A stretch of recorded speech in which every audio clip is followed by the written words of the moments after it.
Hey, I'm just following orders. Let me get one of those slow motion pictures, bro. One of the slow motion pictures. You gotta shoot at 60 frames per second. Come on,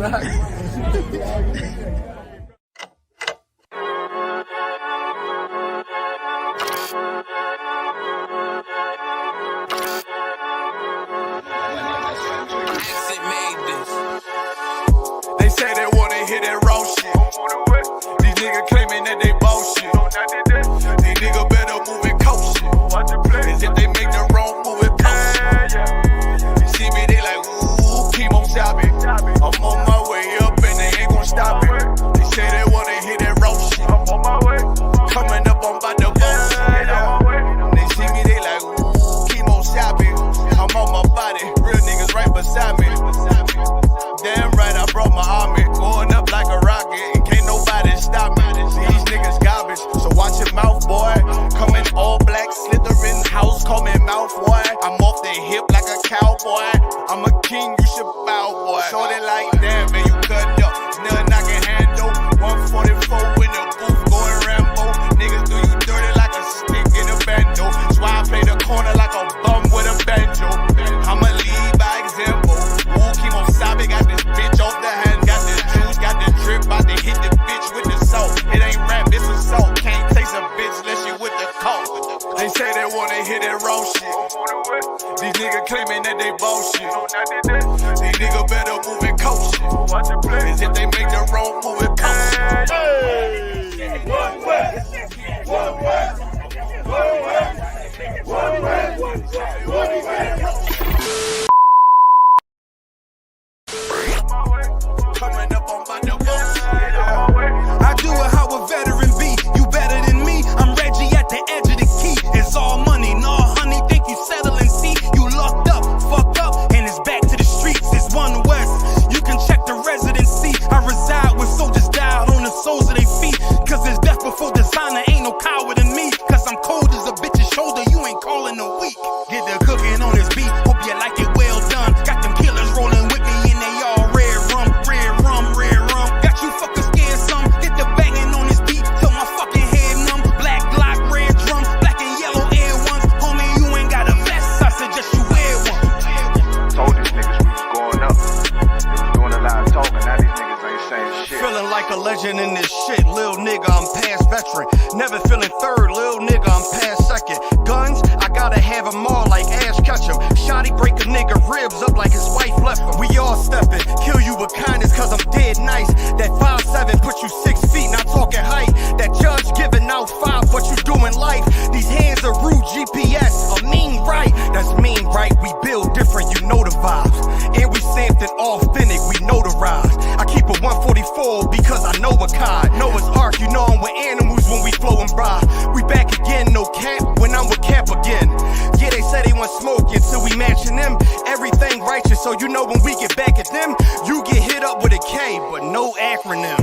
They say they wanna hear that raw shit. These niggas claiming that they bullshit. These niggas better move and coach shit. Cause if they make the wrong move and coach shit. You see me, they like, ooh, keep on stopping. I'm on my way up and they ain't gon' stop it. They say they wanna hear that raw shit. Coming up, I'm about to bullshit.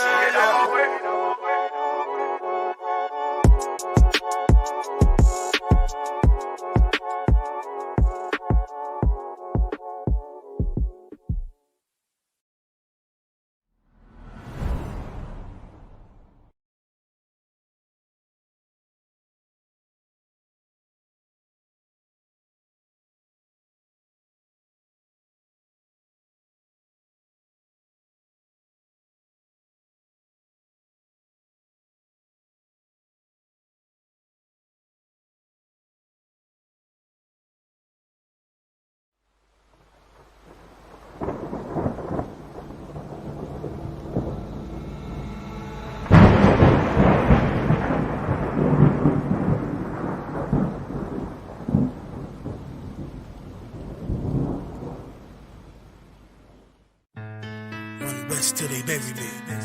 I'm One West till they bury me. I'm One West till they bury me. I be One West to the death till they bury me. One West till they bury me. I'm One West till they bury me. I'm one West till they bury me. I be one West to the death till they bury me. I be one West to the death till they bury me. They ain't scaring me. Rip the soul out of Pharisee. Speaking heresy, it get you fucked up apparently. It's like they daring me. I said chill, they ain't hearing me. They ain't listening. Every bar nitroglycerin. Hit your heart, bring it back to start, make you live again. Get them dividends or we start getting ignorant. I be on that soldier shit. I told you shit phenomenal. Nah, but he abdominal. So what you suckers trying to do? Rhyming comical, guess it's funny until I'm bombing you. Bring apocalypse to them pussy niggas that's popping shit. Team of all-stars, I coach them up like I'm Popovich. Fuck the politics and the lobbyists and apologists. They vagina, so we gon' check them like gynecologists. It's kinda obvious how the situation is ominous. The way I vomit this and regurgitate for the audience. They start applauding this cause the competition is fraudulent. From the era where niggas smoke you up like a parliament. The flow been stupid, shit has gotten retarded since all the dominance of one West rising to prominent. Cause I be one West to the death till they bury me. I'm one West till they bury me. I be one West to the death till they bury me. I'm one West till they bury me. I be one West to the death till they bury me. I'm one West till they bury me. I be one West to the death till they bury me. I'm one West till they bury me. They want a nigga quiet, mute my maneuvers, but I ride like I got Groupons for Uber. Rhymes hard like they been viewed by Medusa. 9 milli Luger, 17 in the Ruger. Only need a few to sit up in your medulla. Obligata for the regatta, niggas wildin', they win every dollar. They riding by in black Impalas, let the semi holler. The showstopper, been this proper since the teeny bopper. But now I'm growing them off Patron, a premium of vodka. I put extensions on the Glock, modify the chopper. The swore heavy, war ready, and that's working mama. No marijuana, say I got the loudest silence on it. When I'm up on it, ain't no rapper do it like I do it. A lot of spitties and writers, but when the heat's on, none of them can get to the fire around with me. And I had them niggas spin like a tire, down the D. And I'm still dope as a piper. Every bar burn hard like a spoon with a lighter. Fuel to igniter, I'm winning, coming through with the title because U.P.K. I be one West to the death till they bury me. I'm one West till they bury me. I be one West to the death till they bury me. I'm one West till they bury me. I be one West to the death till they bury me. I'm one West till they bury me. I be one West to the death till they bury me. I'm one West till they bury me.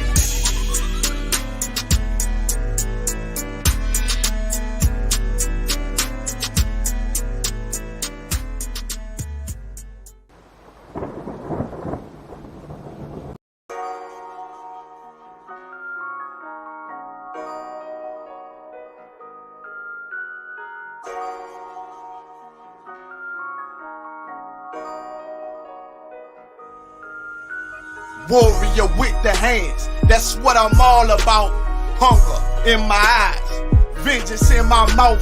They don't want no altercation. Situation gon' get critical. It's best that you be easy. The end gon' be biblical. Look, flow like a river. It's something like a miracle. Royalty in my veins, loyalty in my ways. Payback in every breath, plus revenge in my heart. The truth in every word. Bring light into the dark. And I ain't never lukewarm. Shit, I blazing in the season. Got plenty food for thought. Just gotta watch who I'm feeding. Now they walking with them angels. So I guess I got this pistol for no reason. Niggas barely breathing, criticizing all my achievements. Won't make me weak. Nah, it won't make me slack off. These niggas baby fat soft. Better bear witness or back off. I be ripping shit like sackcloth. Dumb dogs all barked out. My hymen say I cup full. No room for emotion, so I pour my heart out. This road hard, but I intend to stay. And if it ain't U.P.K, then they in the way. My niggas righteous, they real, they down to suffer. Flow so deep, it'll drown a motherfucker. He say he in the truth, oh yeah? Well, this the home. And I don't hate them brothers, I'm just too loyal to my own. Plus what they believe, hard for me to follow. No rank me, no head, and I ain't leaving this body to live and sleep in hollow. So when they ask I'm U.P.K, you tell them absolutely. And I ain't trimming my ways for nothing, gotta execute me. Cause I can never die with my tail tucked between my legs. Shit I be thinking, watching my daughters tucked in their bed. They so smart, and Alana, she so beautiful, but they ain't like other babies, and they daddy far from usual. Now I'm missing cause I'm about my father's business. It ain't about this shit I used to do in that 98 Navy, the tan leather seats. See, without wisdom, this world make you weak. I found out that the truth was bitter, the lies are sweet. Tried everything, I guess me and YAHANNA had to meet. Now I make the blind see. and I make the dead speak and teach both my little girls the day that they lie with a man, they better bring me bloody bed sheets. Chaos match the time, this Glock match my handpiece, and I ain't trying to take him out, but I will defend this house or take a check. 144 in that black trench on some hitman shit. She call me 47. Praying for Armageddon. Me and my soldiers dressed for the wedding. Fuck the fame. Ask why, tell them I'm loyal to the king. Until the righteous reign. Loyal to the king. I want that straight lane to break the chain. Loyal to the king. Them devils can't have me, bitch. I'm loyal to the king. That's right. Bring that hot flame, new bitch. Hey, loyal to the king. Until the righteous reign. Loyal to the king. I want that straight lane to break the chain. Loyal to the king. Them devils can't have me, bitch. I'm loyal to the king. Bring that hot flame, new bitch. Hey, loyal to the king.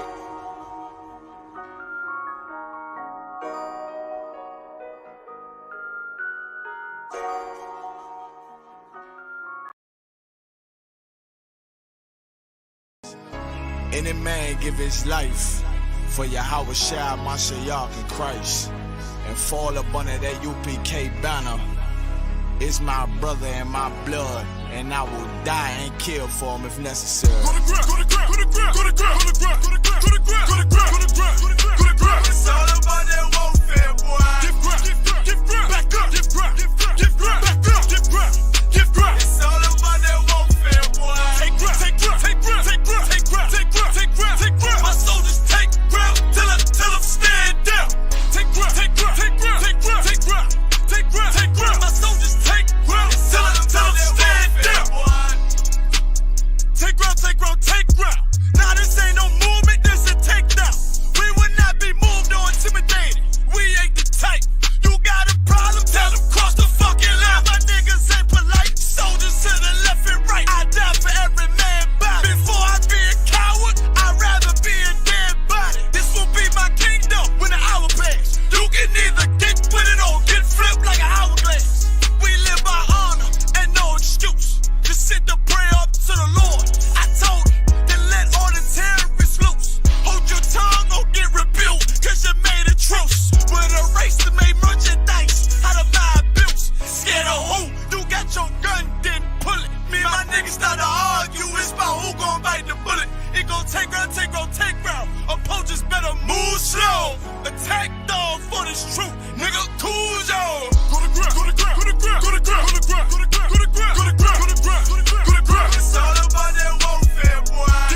according to God, the white man is the devil. You see, I've been in here for a little minute. You know what I'm saying? And I see niggas, they like to talk a lot. They like to claim leadership. They like to claim this and that. You know what I'm saying? They like to be above what they really is and have authority. But they don't really need that authority. They don't really know what to do with that leadership. You understand? You hold hands with this white man. Need to stop and ask you to give a damn what you talk about. Don't give a fuck what you believe, nigga. Gotta stand up and serve my God. We don't pray on our knees, nigga. Yeah. See, everybody ain't with all that peace talk. Everybody ain't with all that bygone be. Boy, ask you to stop and ask you to prop. It's about to get serious.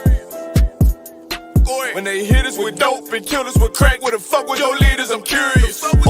He cashed out on your blood, traded you in and bought a new biz. Ask you the prophets, I tell you the scheme. If you don't wake up, you gon' die in your dreams. I say you won't tell you no more. I swear these crackers try to kill us slow. Just spoke to a nigga and fed he up for parole. Because of the COVID, it feel like the host in this world that don't go together. Know it's gold in the ghetto. I'm in the city blazing with my niggas. Just told the devil the score never settle. Yeah, see the prophets. I'm tired of these niggas keep talking about, you know, you respect my religion, I respect your religion. Boy, your ass need to stop and ask you the prophets. You know, like we all come together. Cause you know what I'm saying? They say God so loved the world. God so loved the world and know. Boy, your ass need to stop and ask you the prophets. Don't give a damn what you talk about. Don't give a fuck what you believe, nigga. Gotta stand up to serve my God. We don't pray on our knees, nigga. Yeah. Hey, gentlemen, young, we don't pray on our knees, nigga. Gotta stand up. You know what I'm saying? Boy, your ass need to stop and ask you to prop. With step, I'm solid for show. To the fake niggas, stay silent, I got it, let's go. Let's go. I ain't taking no loss, ain't no talking when we got the flow. Ain't no peace, just play with your own. I'ma be loyal to the right arm. Tell him we can't keep it slave. And I can never let bygone be bygone. Got your baby mother on high. Got your baby pass through the fire. Ask you the prophets, that baby soul belong to the Lord. How dare you abort it? Devil will failure, bitch, I can afford it. I prepare slaughter, you bring me my water. Plus your leaders weak, let them lies slip through their teeth. Their ass need to stop and ask you the prophets.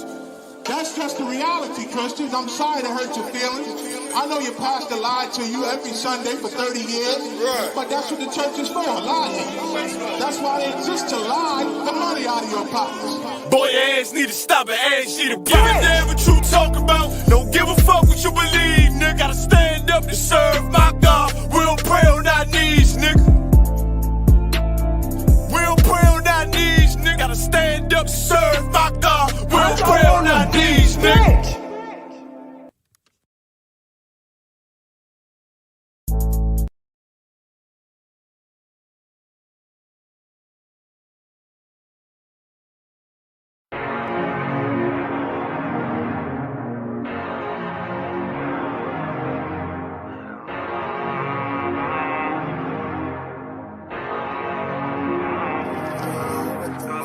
I told you not to do no sin no more.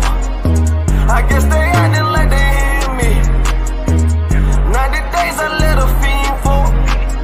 If this what you want, you best go beast mode. And she said, baby, I know you legit. Baby, I know you legit. She said, man, like you don't even exist. And I said, U.P.K made me like this. Bada bing, I bought the least spit. I start all my crowns, ring and necklace. Do what the men above had taught me. Hey, you say I play too hot, no coffee.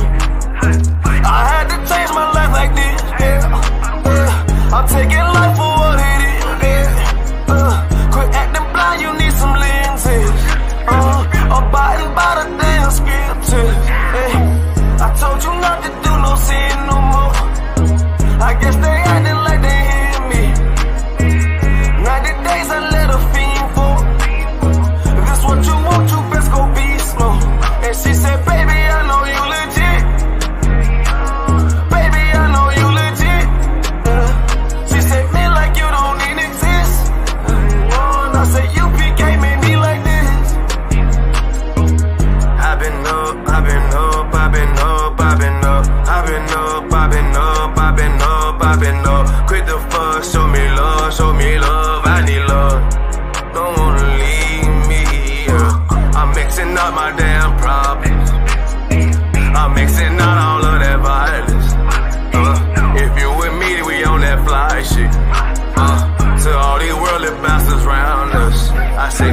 I told you not to do no sin no more. I guess they acting like they hear me.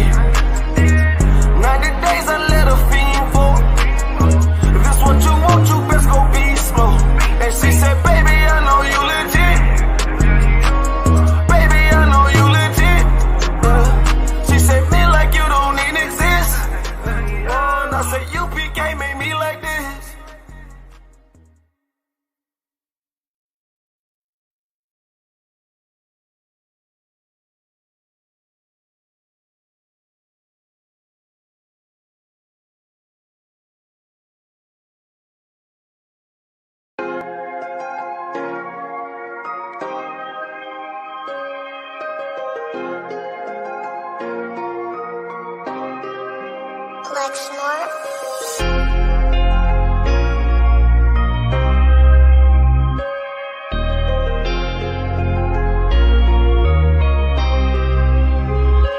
Gotta be ready for when the war starts. Fighting these battles through life got us accumulating war scars. Nothing is given. We going through these curses while we living. We soldiers on the mission until the dead in Christ is risen. I thank the Lord for Abba Biggins, Most High in Christ, for all the fallen soldiers that I didn't mention, for all the fallen sisters too. Through the years trying to fight back the tears cause we missing you. And I never met Kama War, but I hear stories from the brothers. In the truth, he was a dinosaur. And I know one day we all gotta die. I pray I go honorable like Makata's eye. Fighting through these curses to survive, I vow to keep their name alive. Fallen soldiers, I let my eyes cry through this pen and made my niggas rise again. My fallen soldiers, fighting through these curses to survive, I vow to keep their name alive. Fallen soldiers, I let my eyes cry through this pen and made my niggas rise again. My fallen soldiers, it's war at all costs, they killing us off. We holding on to all thoughts, no memories lost, and you can fall for they snare.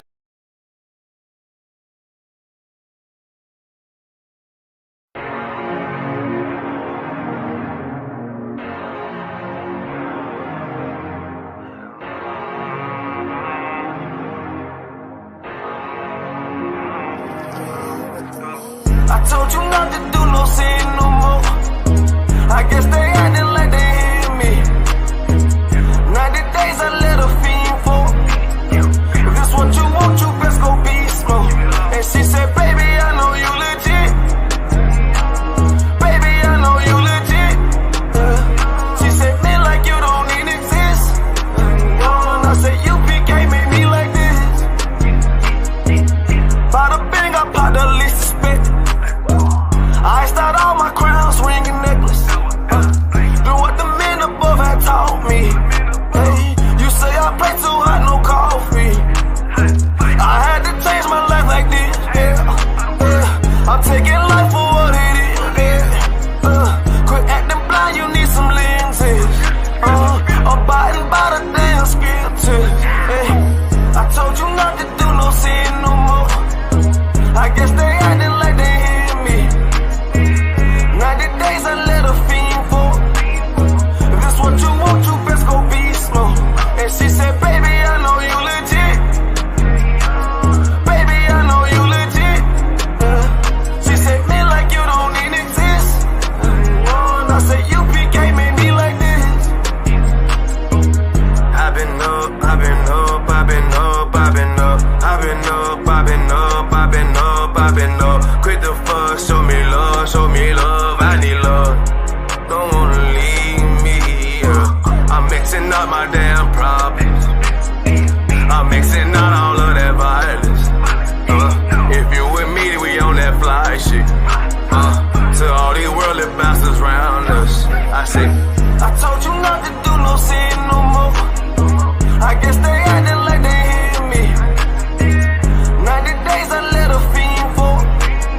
If this what you want, you best go be slow. And she said, baby, I know you legit. Baby, I know you legit. She said, me like you don't even exist. And I said, U.P.K made me like this.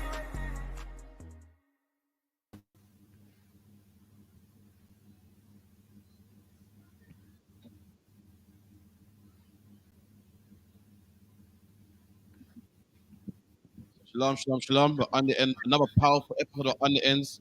You know, we got Dagobah. Did it from home today. Tell the viewers what happened to Dagobah, the Blow Warrior, man. Come on, man. It's fucked up, man. Why? Where do I start? Come on, man. Got him out of action right now.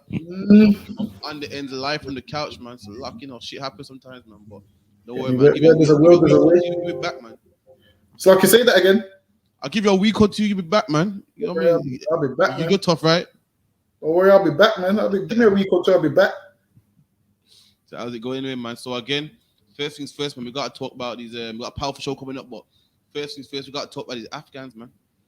So lucky, man. You know what I mean? Here, the Taliban took over the Afghan government, man. Took them over. Afghans were dropping from planes. Did man see that? Yeah, I seen it where they was all holding onto the plane and the plane's ready to take off and they're all running and screaming and it was beautiful to see. So lucky. That was my grandma always said the Afghans are stupid. No, she goes, Indian man are stupid, but I didn't really believe her. But after that day, I knew exactly what she's talking about, man. Imagine you're Afghan, a certain set of people take over the country, and the US soldiers are leaving, the British soldiers are leaving, and you try to leave with them. And obviously they can't take you on the plane, so you hold on to the plane, man. I've never heard such stupidity in my life, man. Most dumbest shit I heard in my life. And if Afghans were falling from the plane, they're falling like rain. It was raining Afghans, man. She was ridiculous, man. This is them right here. Hold on to the plane.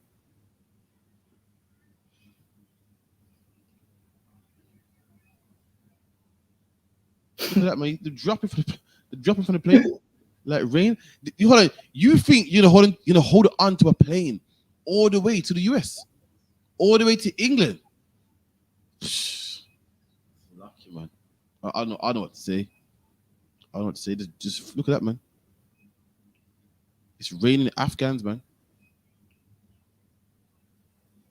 Ridiculous, man. I don't know what's wrong with them, but it is crazy, man. I don't know. Look at that. There's one there falling from the sky. Look at that. Damn. That's a human body falling from the about to hit the runway. Didn't even make it halfway to England. Mama hit the runway, man. And that's the people that's over us, man. It's a luck, yeah. That's the people that God put over us. Why? Because we don't want to keep His commandments, man. So this is what got me, man. I heard how so Priti Patel wants to bring them to England, man. Wants to bring what 250,000 or 25,000 was it? 25,000 at the moment, but that number's eventually it's gonna go up. Wants to bring 25,000, man. But I thought England had their own problems. You deported the Windrush generation. Meanwhile, you want to bring in these Arabs, man. You deported the Windrush generation, saying, "Oh, listen, they're murderers and killers, and let's get rid of these yardies." Meanwhile, you're bringing in all these Arabs, man. Has someone stopped to do a DBS check? Has someone stopped to check their records? You're saying, "Oh, this outbreak of the Taliban in Afghanistan. Let's get all the Afghans in England," and you're just scooping up anybody. Did you go? Hold on, let's check your records. You could be inviting what 250, 25,000 or 250. Sorry, 25,000. 25,000 rapists, man.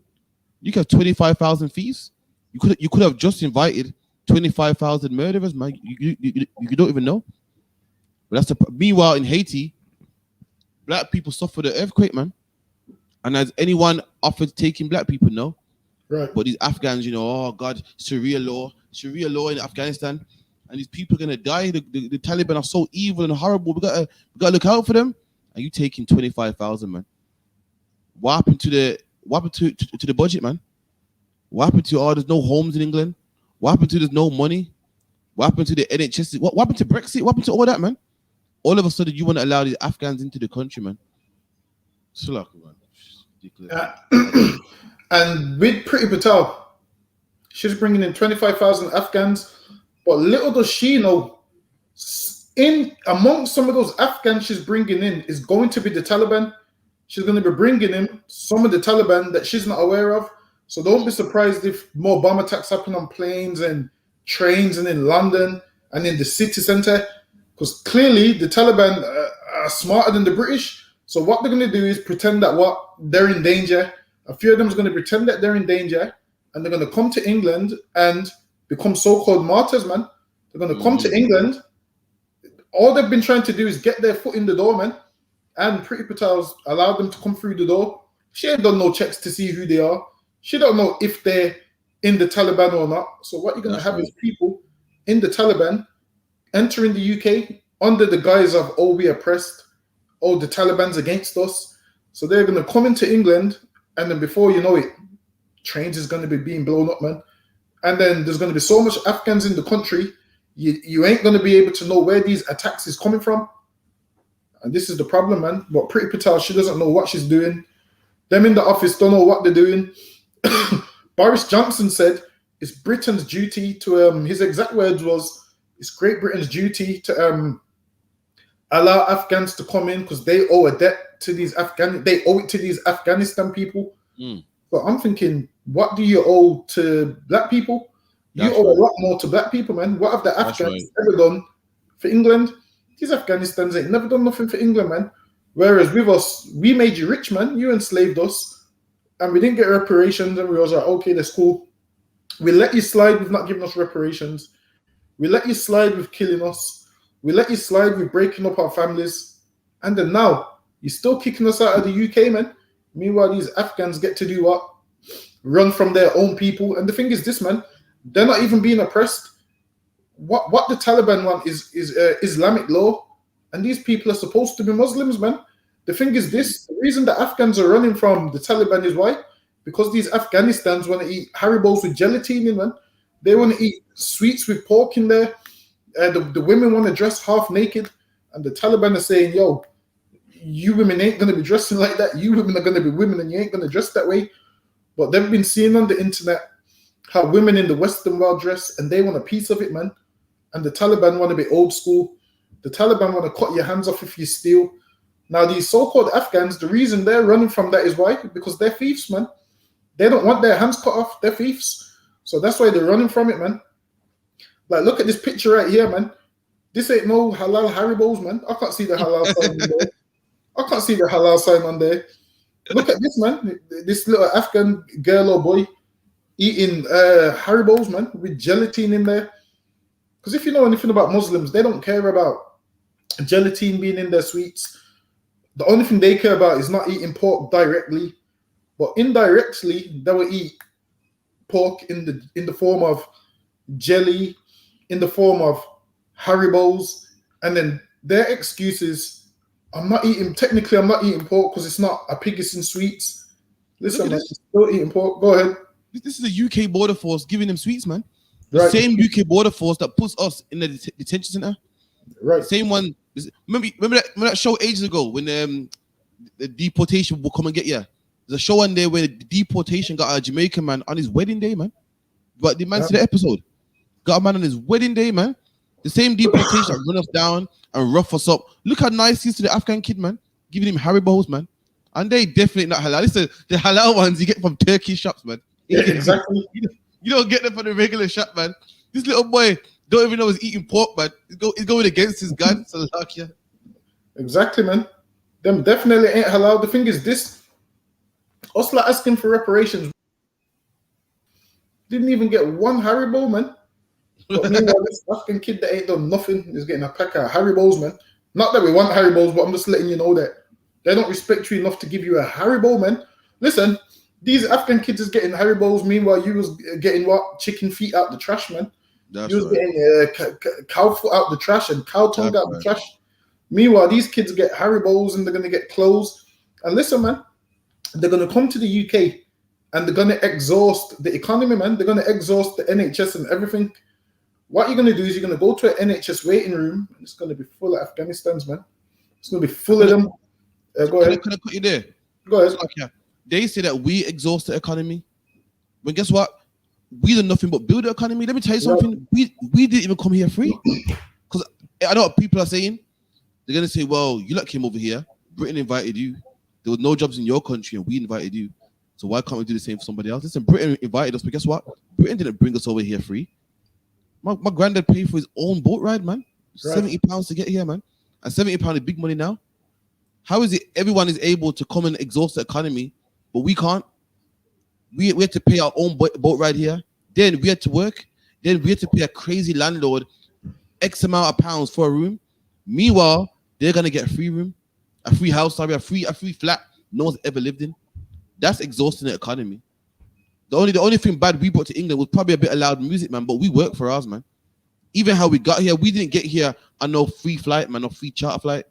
Neither did we get no free house paid for by the government or free food paid by the government. Every meal we had, every place we lived, our gas, electric, down to the transportation, how we got to this island, man, it was paid for by ourselves, man. How is it the Polish, the Romanians are able to live free off our money, man? Black people cut cane so Afghans can come to England and live a delicious life. Right. We cut cane so people in the Middle East, man, can get a piece of it. Everybody can get a piece of this money but us, man. And I can't stand that bitch, what's her name? Preacher Patel, man. Spending my money like it's hers. She's walking around saying, what we're going to do is do this, and we're going to put some money in. This ain't your money, man. Indian people did not cut cane, man, for you to go around spending black people's money, man. Saying about I think we should get 25,000 and we might go up. What do you mean you might go up, man? This ain't your money, man. Walking around, she probably second generation, man. That's probably first like yeah. Walking around acting like this is her money. This is black people's money, man. That they're wasting. And meanwhile, black people can't get a penny off it, man. They fight us for what job seekers allowance, man, which is 2 pence from every taxpayer, which is only like what 150, 120 a fortnight, man. Fight us for it, man. Put us on sanctions if we miss any appointments. Meanwhile, some Afghan gets a free flight. And guess what the Afghans done for England? Guess what they done? They said these Afghans helped us. These Afghans were translators, man. That's it. What to do, man? Listen, you don't have to be Afghan to learn the language, man. There's people in school. We used to learn French. You can learn Afghan and interpret for yourself, man. You can have white people that learn the language and interpret for you. No, it's no big deal, man. There's people that learn. I got a brother that can speak French and Spanish, man. Like people can learn it. It's no big deal, man. It's like you talk about. And the way the economy is already, the complaining, and it's true, we definitely built it.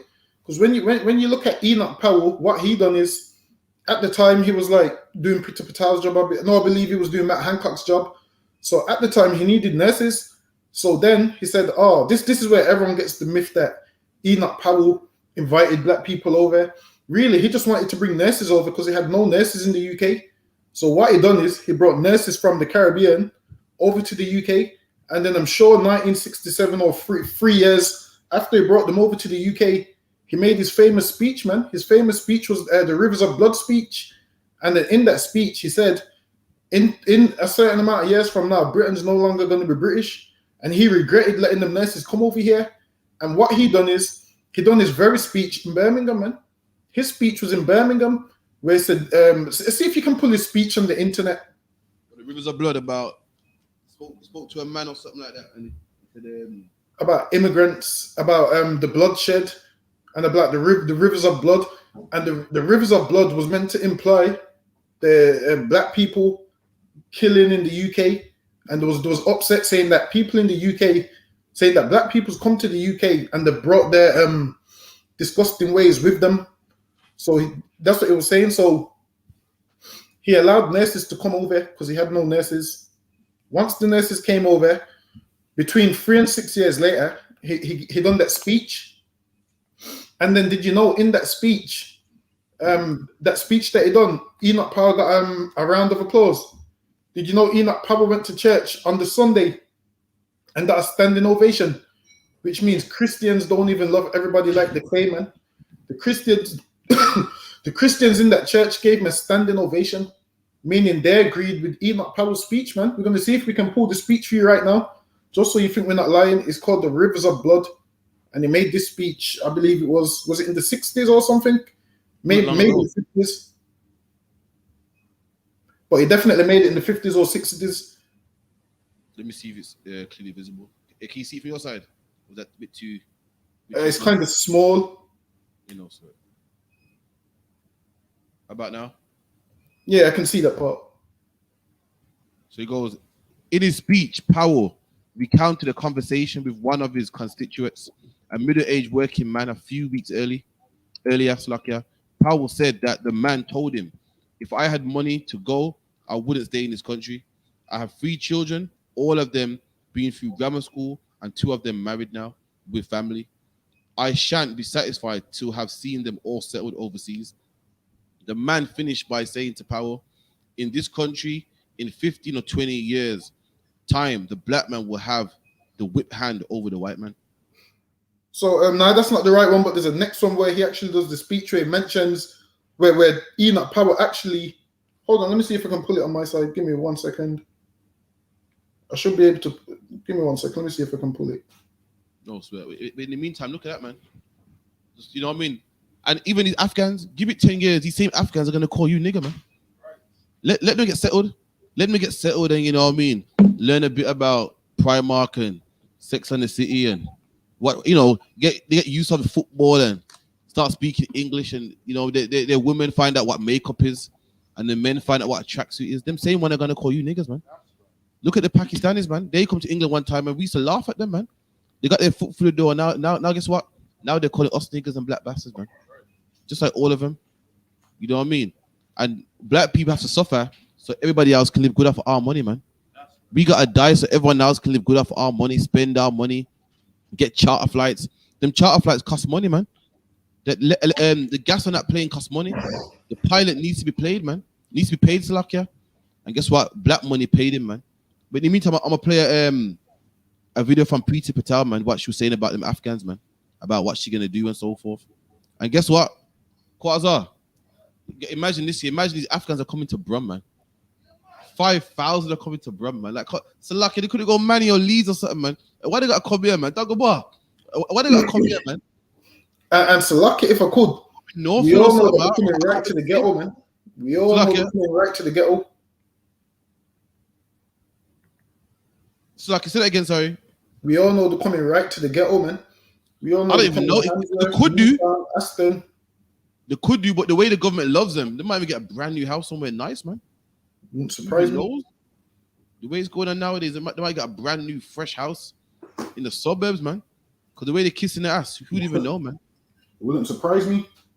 And look at that, man. For everyone that can read that, man. What? Can you see that? Yeah, I can see it.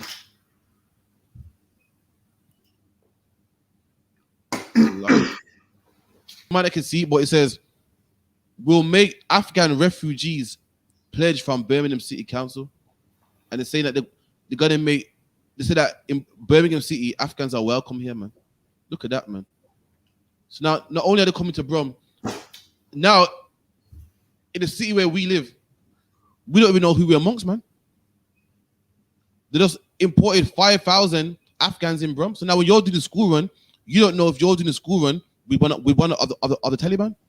Right. You know if you're doing a school run with one of these terrorists faking to be a refugee, man. We already got problems. We already got the, you know what I mean, gangs and black on black crime and police brutality. And now you just invited more problems over, man.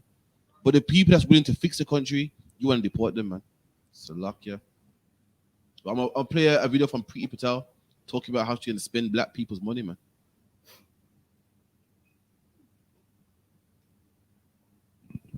Straight to it, should we? The Home Secretary is with me here in the studio, of course, Preeti Patel. Tell us about this resettlement programme. Good morning, Kay. So this is absolutely about our commitment to people in Afghanistan who are vulnerable in light of what we're now seeing with scenes on the ground. So this is effectively a new humanitarian route, a resettlement scheme that obviously is coming in addition to the work that we are doing right now to remove Afghan nationals who've worked with our armed forces and done all sorts of incredible work alongside the British government over the last 20 years.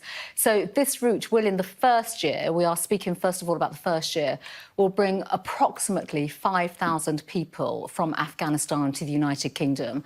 We're working through details, the logistics, third-party partners that we'll be working through, and the real details of that will come together over the next few days. Does 5,000 this year reflect accurately the scenes that we've seen at Kabul Airport? Well, I think it's important, Kay, to ensure that we have a scheme that will deliver. And we have to think very carefully about the practicalities. Currently already, and you would have heard from my colleague Ben Wallace, Ben and I have been working, the Defence Secretary and I have been working very close on bringing back, resettling those Afghan nationals who've worked alongside British forces. We'll talk about that separately. So that's one scheme, and that's around 5,000 people. We'll talk about that in fact, that's going to be bigger. So importantly, with the new humanitarian route that we are announcing today, we have to ensure that we have clearly all the support structures across the United Kingdom. So you would have seen from our announcement, we'll be working with local councils around the country, with the devolved. And would you look at this, man? This woman got a plan. She got a plan on how to make life good for the refugees, man. But the plan for us is to get them out of the country. You know what I mean? For black people, is get them out, man. For the Afghans, we're going to house them. We're going to speak to the council. We're going to do this. We're going to find food for them because they've done so much for us. For black people, get rid of them, man. Because just because the Afghans translated for you. You know, we don't know about serve and love England, man. And serve the same God as England. Serve the culture. Fight in the Air Force. The Afghans fought against England, man. What debt do you owe them? But black man, listen, this is how you open your eyes and you wake up, man. Right. If this don't make you open your eyes, I don't know what will, man. This should make you see what England is, man. If them calling Rashford a monkey and Raheem Sterling the monkey weren't enough, if them killing Mark Duggan weren't enough, if them deporting the Windrush weren't enough, if slavery weren't enough, then hopefully this will be, man. Right. It's luck, yeah. And so lucky, if I could real quick, what Priti Patel's doing is she's protecting them Afghanistans, man. Why? Because they're the same people. Now, not many people know that before Afghanistan used to be a part of India. Before, way back in the days, Afghanistan used to be like a Hindu country. So their religion was Hinduism, and then over time they became Muslims, and then after that they then split. Same how Pakistan used to be a part of India. They wanted to be Muslims. The Indians wanted to be Sikh. They then split. So all these countries is the same race of people, man. So Priti Patel secretly, she knows that the Afghans is her brothers, man. So she's protecting them and bringing them over to the UK. And what she understands is we ain't her brothers. So that's why she deports us. And this is why she's so compassionate to these people. Why? Because deep down she knows that what race means more than religion, man. That's what she's showing. Priti Patel is what I believe she's Sikh. She's Sikh or whatever she is. So these Afghanistans are Muslims, but she understands that race is more important than religion. And that's why she's bringing 25,000 of them over. And unfortunately for me, I'm going to have to see 5,000 of them in Birmingham, man. Unfortunately for me, when I want to jump on the bus, I'm going to see one of them on the bus. Unfortunately for me, man, I'm going to have to see them. And I don't want to see them, man. Unfortunately for me, when I should be seeing my brothers, I can't see them because they're in Jamaica, man. That's right. They're in Jamaica somewhere. Why? Because Priti Patel called them rapists and criminals, and no one pulls her up about it, man. And she deserves to be pulled up about it. So when these Afghanistans come here and they run wild, it's her fault, man. Everyone needs to say, well, Priti Patel, you brought them over here, man. That's right. If any of your loved ones is anywhere and they detonate bombs, man, make sure you blame Priti Patel, man. When England gets bombed again, you blame Priti Patel. I mean, how much Jamaican men have blown up anything? None that I know. None of them that I know. And if any of them have, it's because they've joined Islam, man. But a regular black man, he ain't gonna blow himself up, man. He loves himself too much to do that nonsense. Trust me, blow up our Nikes, you're mad. Blow up our fresh Nikes, you're crazy, man. Exactly. You ain't gonna do that, man. You get me? Yeah, dude, none of that. What you don't understand is these same Afghans are gonna turn around one day and call you nigga, man. Right. And I know you're thinking, oh, that's like, come on, Crawford, man, it's too far fetched, man. But listen, it's lucky, man. This is a video brother sent me from Leicester, man. Say to me, bro, make me get out of the car. Make me get out of the car. Bro, I'm gonna say it one more time, bro. I'm not fucking about. Just say what you said. Say what you said, bro. So what did you say to me? Did you call me a black bastard? I can't remember, my brother. Tell the truth, bro. You saying you know, man, innit? Tell the truth, bro. Just leave that. Said, bro. Said I'm sorry. So what did you say to me? Did you call me a black bastard? I can't remember, my brother. Make me come out the car. Make me come out the car, bro. Tell the truth, bro. Now tell the truth. You say you even said wallahi, bro. You stupid. Tell the truth, bro. Tell the truth. Yes. You call me a black bastard, yeah? Yes. You said it by accident? Yes. Where you from? Where you from? And what's your name? My name's Mohammed. Your name's Mohammed, yeah? And you call me a black bastard because what? Because of road rage. Because of road rage. What did I do to you? There was no contention. I didn't nearly go into you, nothing like that. And you call me a black bastard? Yeah? Yeah? Yes. Yeah? And you're a man of colour yourself, bro. You're a man of colour yourself. There you go, man. There you go. It don't take long, man. Once upon a time, guess what? We was in the country before them, and they came after us. And guess what? The white man was beating them up. You know what we did? We helped him. We helped him, man. We said, nah, leave Mr. Singh alone, man. We used to fight for them, man. Little did we know one day Mr. Singh would call us a black bastard, man. Right. And the same thing gonna happen with the Afghan. Yo, leave them alone. Everyone needs a piece of England. Leave them alone, man. Everyone deserves a better life. Listen, these same Afghans are gonna be rulers over you in England, man. In 10 years from now, guess where black people are gonna be? Still on the bottom. Guess where black men are still gonna be? On the park bench. Still gonna be selling drugs. Still gonna be taking drugs. And guess where the Afghans are gonna be? Owning all the corner shops. Owning all the off licenses, making money off black people, looking down on black people. Imagine that you come here as a refugee on a charter flight, man. You're getting paid government money just to live. Taxpayers' money paid, filled your belly and put clothes on your back. And in 10 years' time, the children of them people are going to say, move for me, man. You're a black bastard. In road rage, they're going to say, you're a black bastard. You mark my words, man. You listen when you hear a prophet talking, man. They look at us and say, look at them black guys, man. Meanwhile, my grandparents bought their way here. They bought their ticket here. Your grandparents came here over on the back of pity, man. Because someone felt pity for them and said, oh, come on, jump on this flight, man.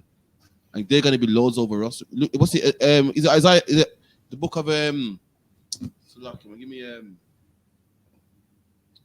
was it second Ezra, man? Where it says these heathen have always been reputed to be nothing, but these heathen become lords over us. I'm quoting it, man. The same heathen that are nothing become lords over us. The same heathen that was nothing and got to England just for out of pity become to be lords over us, man. Just like the Polish come here on the back of a lorry. Somalis came here because they worked their way through the Netherlands. They made their way through England, man. And guess what? They all look at us. It's the Africans, man. The Africans, and we even share a similar complexion, man. And amongst dark-skinned people, even they're better than us, man. Even they look at us and go, them Jamaicans, man. They don't know who the father is. Them Jamaicans, and they're disgusting, man. And that's why you think, oh, I'm being nice to all nations. I love all nations. All nations don't love you, man.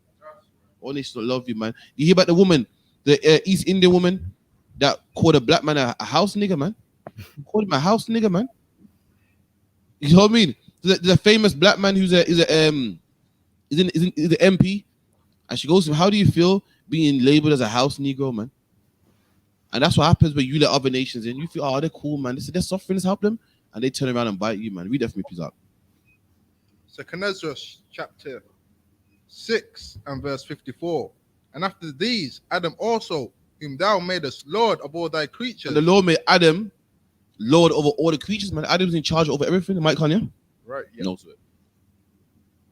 Whom thou madest Lord of all thy creatures, of him come we all. And of Adam come we all. Everyone on the face of the earth comes from Adam. Keep reading.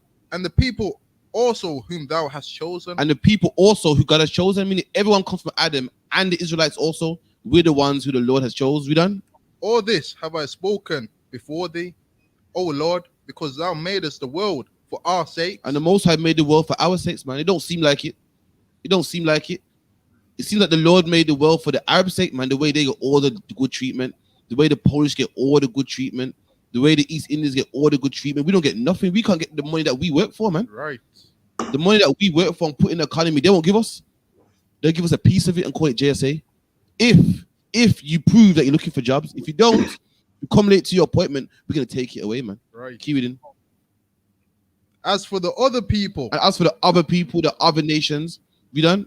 Which also come of Adam. So the other nations that also come from Adam, but they're not chosen, they're not Israelites. We done. Right. Thou hast said that they are nothing. And the Lord said that they are nothing. The Arabs are nothing. The Afghans are nothing, man. That's right. Keep it in.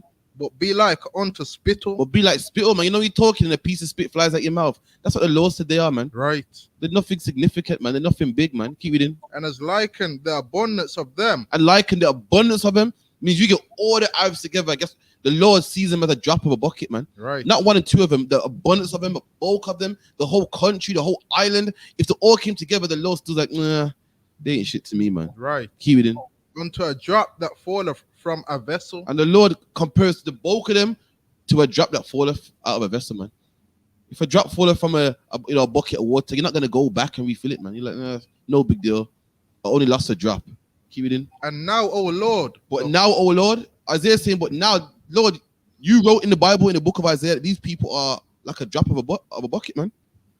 You compared the abundance of them to a drop that fallen from a bucket, man. But now, oh Lord, the same people that are a drop of a bucket, that are compared to a spittle, that are nothing compared to you, done. Behold, these heathen, which have ever been reputed as nothing. And these heathen that have always been reputed as nothing, man. Reputed means to have a reputation. These heathen got a reputation of being nothing, man. The East Indians smoke weed, man. That's the reputation. The Africans walk around naked with plates in their lip, man. That's their reputation, man. The East Indians have dreadlocks, man. They don't comb their hair, they don't groom themselves. It became a style over time, but the original way for dreads was a man that just didn't want to wash. They didn't want to comb himself. I'm not anyone with dreads, I'm not offending, because now it's a style, but the original dreads was a man that didn't want to wash. That's the heathen, man. Right. That's their reputation, man. Keep it in. Have begun to be lords over us. And these same heathens are lords over us now, man. The same East Indian man that we used to laugh at and we used to fight the enemy for him because he couldn't fight for himself. Now he got the nerve to call us a black bastard, man. Right. Got the nerve to fix his mouth and say black bastard. The same one we remember we used to laugh at him. Go, it smells like Corey. Look, they can't dress their kids. Look at him in the colourful sari, man. Got the nerves to look at black people and say black bastard. And that's gonna be the Afghans, man. That's right. It's lucky, Donga, but I don't see anything for me, man. Hey, what's going on, man? Quatazar? What's going on, man? Officer Dunk. Listen, Quatazar, I'm not on your lot's level yet. I got the 4%, man. I got the 4% here, man. The 4%, man. Dunk speaking through the TV. Listen, man. Officer Dunk there. Listen, I got the 4% here, you know. Yo. You know what I'm saying? I find a bit of technical issues going on, officer. That's what I'm saying. Oh, yo. I'm just healing, man. You get me? I'm just healing, man. You know, broke up my ankle, innit? Why? Yeah. We'll talk about the after, man. That's what I'm saying, bro. Or the pain's something else, I'm telling you. What you say, them Afghans try roll on you, officer? Oh, it must be, you know. Mad thing. And this is the woman right here, man. This is the tweet that she made. So this is a brother called Carl Robinson, man. Who's some sort of scholar. And look, this East Indian man had the nerve to say this to this man, at Carl Robinson. Does it not shame you that most people think you're a house Negro? And that word Negro is sensitive for anybody who ain't Negro. Right. And she felt comfortable enough to say it to him, man. And fair enough, he is a house Negro. I can say that, but she can't, man. Right. Mm-hmm. And these are the same, this is her grandma, her mom, the same East Indians we used to laugh at, man. Right. The same ones that used to smell like curry, man. The same ones that couldn't speak the English we used to laugh at. Them same ones that, you see in Audi or Asda or Lidl, wherever you shop, man, and they couldn't put the pound in the trolley, man. They couldn't find it, man. Now they become lords over us and call us house Negroes, man. Right. But we went through slavery, years of slavery, being called Negro, man, being called nigger. That's a sensitive word, man. But these East Indians think they can say it. Then on top of that, this East Indian won't even take her punishment. She got sacked from Leeds University and she's appealing it, man. She's fighting it. She won't even say, you know what, I'm wrong. Remember, the baby apologized, for what he said about the homosexuals. She won't even apologize to this black man. She's appealing it, man. She called this man a house Negro. That's a racial slur right there, man. That's right. The only time a Negro was okay to use is probably on a rap song, man. Can't be dropping them words there, man. But guess what? These heathen, it's like these same heathen have become lords over us, man. They become kings over us. They become Priti Patel. They make the decisions if you remain in the country or if you get deported, man. Damn. What are you doing, man? Smooth on, man. So what you got around the dongle bar? What you sipping on, man? Listen, I got some that 4% strawberry daiquiri, and it's still kind of strong to me. Strawberry what? It's still a little bit strong for me. Oh, man, take your time, man. Take your time, man. You know what I mean? Listen, Potters, I'm gonna be like, use like one day, I'm gonna be on the 40% one day, Give me some time now on the 40%. Take this, enough, man. Some man, each man to their own, man. Everyone got their own spirit, man. You know what I mean? You soon come up in the ranks. Now these are all right, though. They're little. What's the daiquiri? Too soft for you. Like, I understand the too soft for you. Like, this is like a WKD, and for me, that's a bit. it's kind of mad. You know why? Because I can taste the 4%. Then I can taste it. Usually, everyone else is like it's like pop, but to me, it's kind of strong. Oh no, man. I couldn't work with it still. But to each his own. So God, man. So we're getting to a new show called Kettle Kings. Anyone hear about Kettle Kings? How it works is in the new show. You know, you got shows like Come Dine With Me, and you got shows like you got two cooking contestants. The new one now, you got Diggity on there and the next rapper, and they making the two brothers cook. But the two brothers are cooking in the kettle. You know what I mean? Dog, about I tell you what it means to cook in the kettle. Basically, when you're in jail, So in jail, they have different kind of kettles. So in their kettle, they can kind of grill stuff at the bottom of it because it's got like a metal plate at the bottom. So most men will cook in their kettle. They will put their salmon on it and so forth. So they cook a lot of their food in the kettle. So that's what they're talking about when they. But that's taking the piss. They actually made a show of them cooking in the kettle. So they'll have Diggity on one side. So Diggity, what are you cooking today? You'll be like, yeah, I'm making some salmon and mackerel. I'm like, so what are you making? I'm making fried dumpling. And I'm gonna make a point at the end of it, but this is that brothers in prison actually cooking the kettle. The kettle on the bottom got a thermostat. And because brothers don't have the luxury that you have, you know, outside, they learn to cook in the kettle. And if you got anybody, if you know anyone in prison or you've seen brothers on Snapchat, you see they'll cook 3-course meals in the kettle, like some shit that you couldn't cook out here on the stove. Brothers become talented when they go to prison. And let me show you the video real quick, man.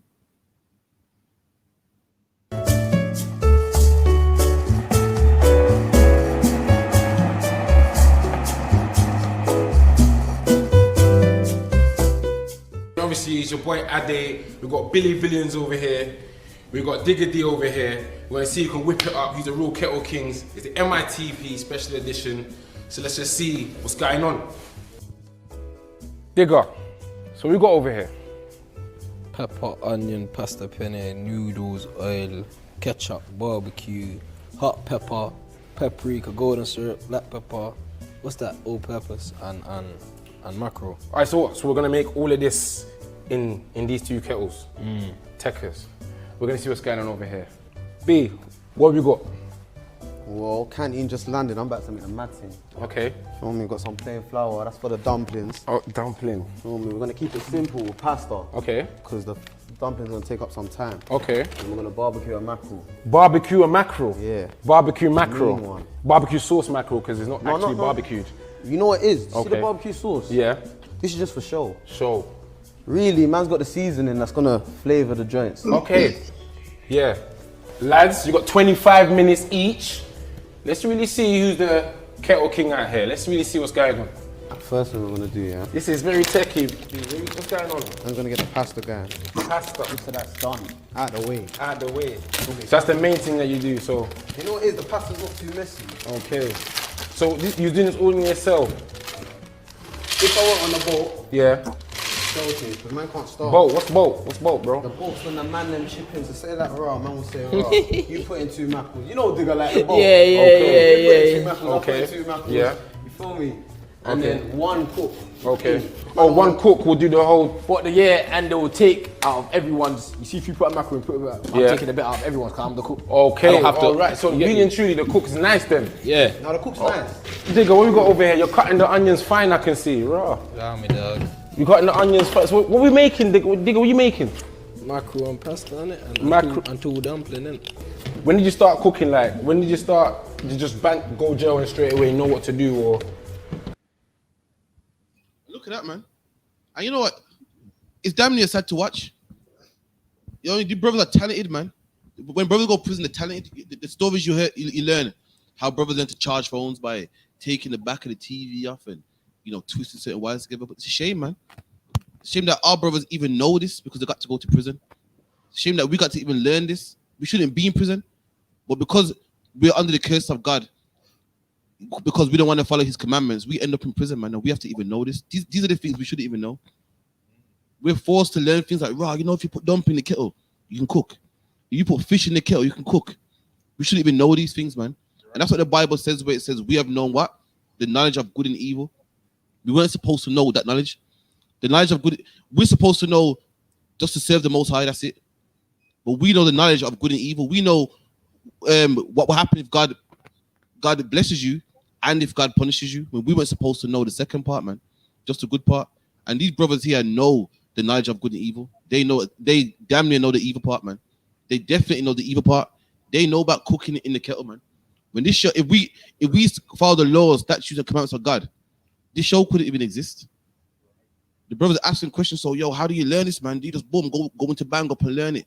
And these are the things our brothers learn, man. We should be learning the laws, statutes, and commandments of God, man. Suck it quiet. Suck it down, boy. For the chime in. And with that, what I got from that video is, damn, any position you put black people in, man, we're gonna survive, man. These brothers, made dumplings in the kettle, man. Most people didn't even know you could do that. These men made dumplings in the kettle.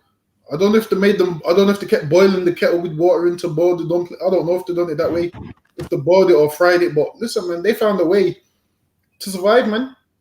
Whereas what they was doing right there is more entertaining and better than what's that man's name? And he runs House Kitchen. What's his name again? Oh, Gordon Ramsay.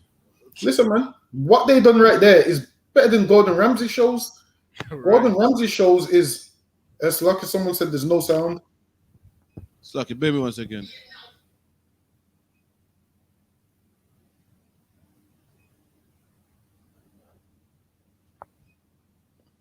Slucky, give me a 1 if you can hear us. The sound should be 12. You hear me good to Dungabar? I can hear you. I can hear you, Tuab. Yeah, you should be 12 then. If I can hear you, you can hear me. Should be 12. Refresh your page. Anyone let us know. If you hear us, give us a 1.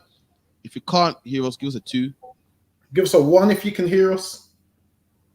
Should be 12, but yeah, I'm hearing it. I've seen the levels on here. Give us a 2 if you can't hear us. That means you shouldn't give us a 2. So yeah. Sounds 12. Sounds 6 ago. Sounds 12. I feel like that. Tazna, what you might want to refresh where you're hearing us from. Ty saying 1. Danica saying 1. Sharara Nas saying 1. Yeah, carry on, Dungabar. Yeah, so what I was saying is that right there to me was more entertaining than House Kitchen, man. House Kitchen is a ton of Edomites that ain't got a clue what they're doing, man. Diggity in them, they're cooking in their kettle, and which lets you know we don't really need the white man, man. We can have our own entertaining shows without him. Like you see when they cancel people like the baby and whatnot. If the baby was smart, what he would say is, you know what? I'm gonna rent a venue and just sell out tickets, man. That's right. All the baby needed to do is say, you know what? I'm gonna take a flight to the UK and I'm gonna rent the drum or somewhere. He gets the drum or somewhere. He gets the drum or Ruskin Hall or something, man. Surely he can sell at Ruskin Hall, man. You just say to, Ruskin Hall, £20 a ticket. He don't need to go through these white promoters and give them anything, man. Like, we feel like we need them so much when we don't, when really all they do is make maximum money off us and decide to tell us when they're going to cancel us. How about we just support each other so they ain't got no power over us, man? We give them the power to be able to cancel us and uncancel us. How about we just let them deal with their own artists? Let them worry about Amy Winehouse and Madonna and all that nonsense, man. Whereas the black artists, we be in control of that. I mean, we're making everybody rich, man. So lucky, you know what? Speaking of that, today did anyone else order the $3.99 air fryer? No. I heard I went to it. Boom, out of stock. I thought, fuck that, jump on it. I clicked on the link, man. It wouldn't let me buy it, man. Listen, man, I ordered 3 of them, man. Well, one of those are mine, then. So I can say that again. One of those are mine. Yeah, man. Of course, if they come. But the thing is, apparently, someone said with those that it's a scam so to get your data. But listen, man, we broke as it is, man. I mean, they can have what they want, man. Let them get all the data they want. I want air fryer, man.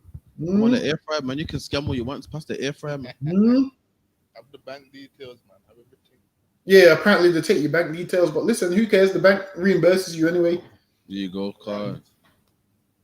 I like what you're saying, man. Have you noticed, Dogger? Listen, everyone in prison always eat Jamaican food. Exactly. Whenever I go on Snapchat or whatnot, I see a man cooking in the prison or whatnot.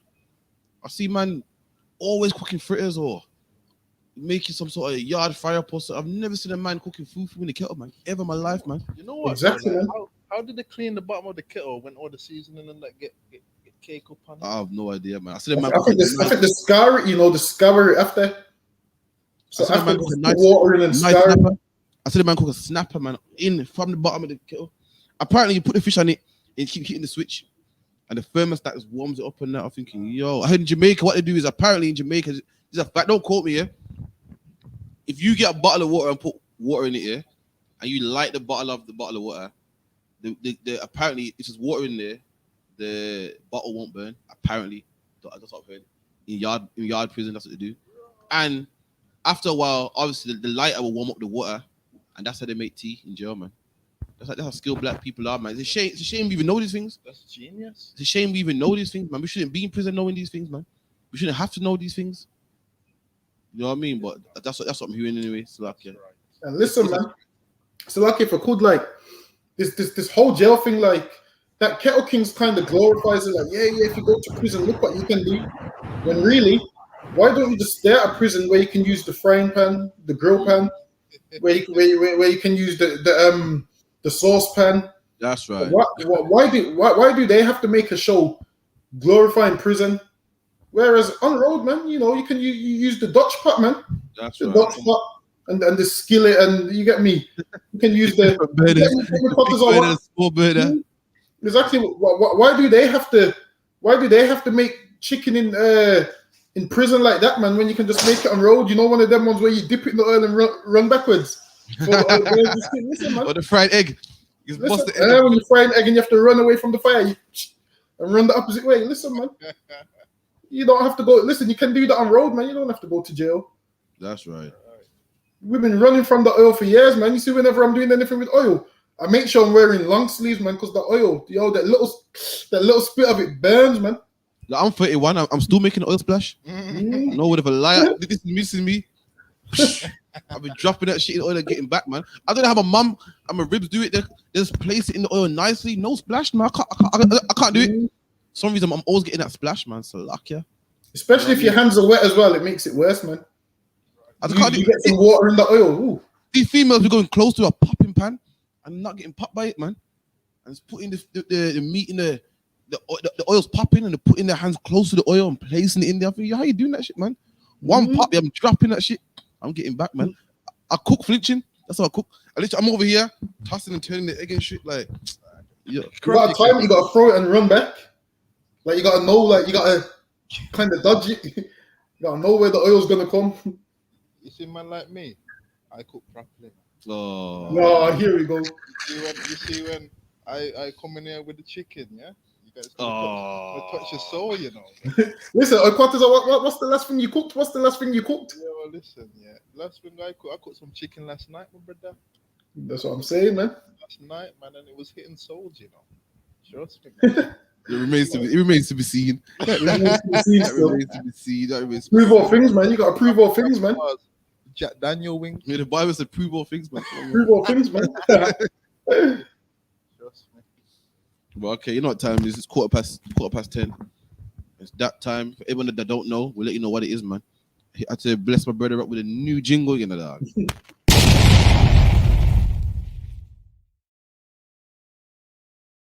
Run that one back there, officer.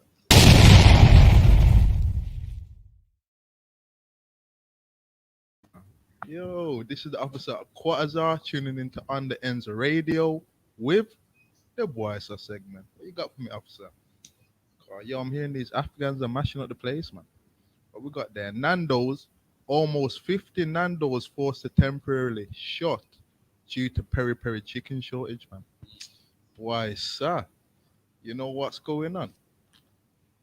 All the chickens in my yard, you understand? All the chickens in a damn Gabar's yard, you get me? Right. You see why?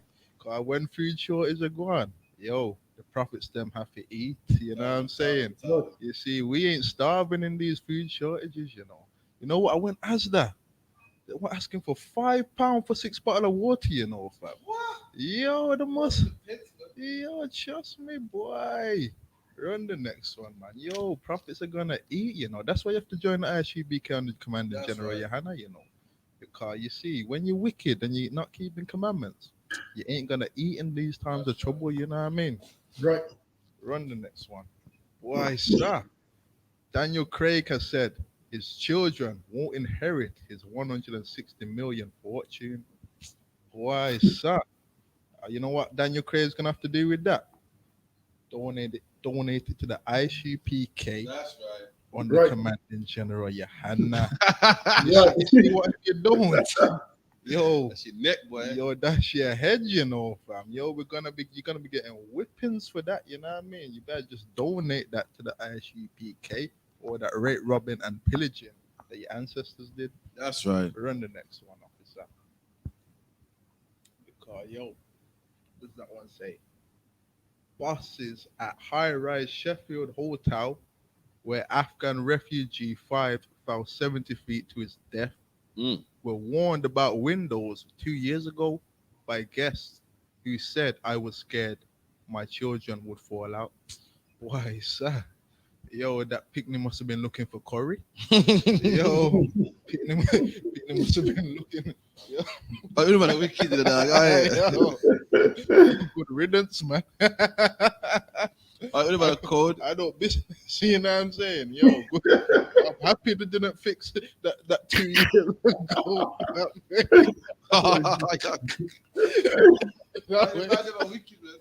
Yo, the most I said he ain't having him coming to England and catching in hotels. Yo,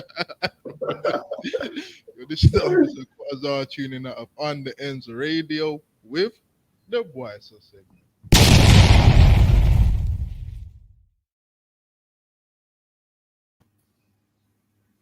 But listen, imagine that, man. Imagine we living in rat-infested neighborhoods, and some Afghan man just come living in a hotel, man. Why no wonder they win the name fix, man? Luck, yeah. You know what I mean? Okay, no, this is cold, man. But the way you say your new segment intro bad. Come on, man. Come on, man. Hook you up, man. Hook you up. Come on, man. Bobby, we gotta get you on, man. That's what I'm saying, man. Gonna have to get me a segment, man. You get me because I need a segment, you know. Look out for the man, then, man. Yeah, man. Talking on me. Oh, smack. Oh, listen to this, man. Them. So imagine this here. You gonna watch the rap game? You know what? I can't get into it, you know. I can't get into it. Oh, man. I've been trying, man. I gotta show you something real quick. Listen, so there's a brother from Scotland, man. Now, listen, if your brother in Scotland, listen, my brother, I fought with you, but this guy here from Scotland, I just can't fuck with him, man. I can't do it.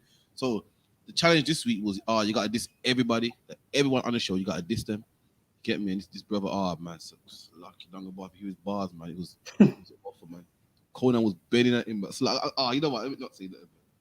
Now it's time to get serious. Side you, you're a dancing you. I'll show you domestic abuse, you prick. Never even seen a stick. Everything you do just sounds like tip. Monk, better than me, must be drunk. Coming like a waste of spunk. That your mom, she the drunken shit get sunken. Now it's time to go hunting.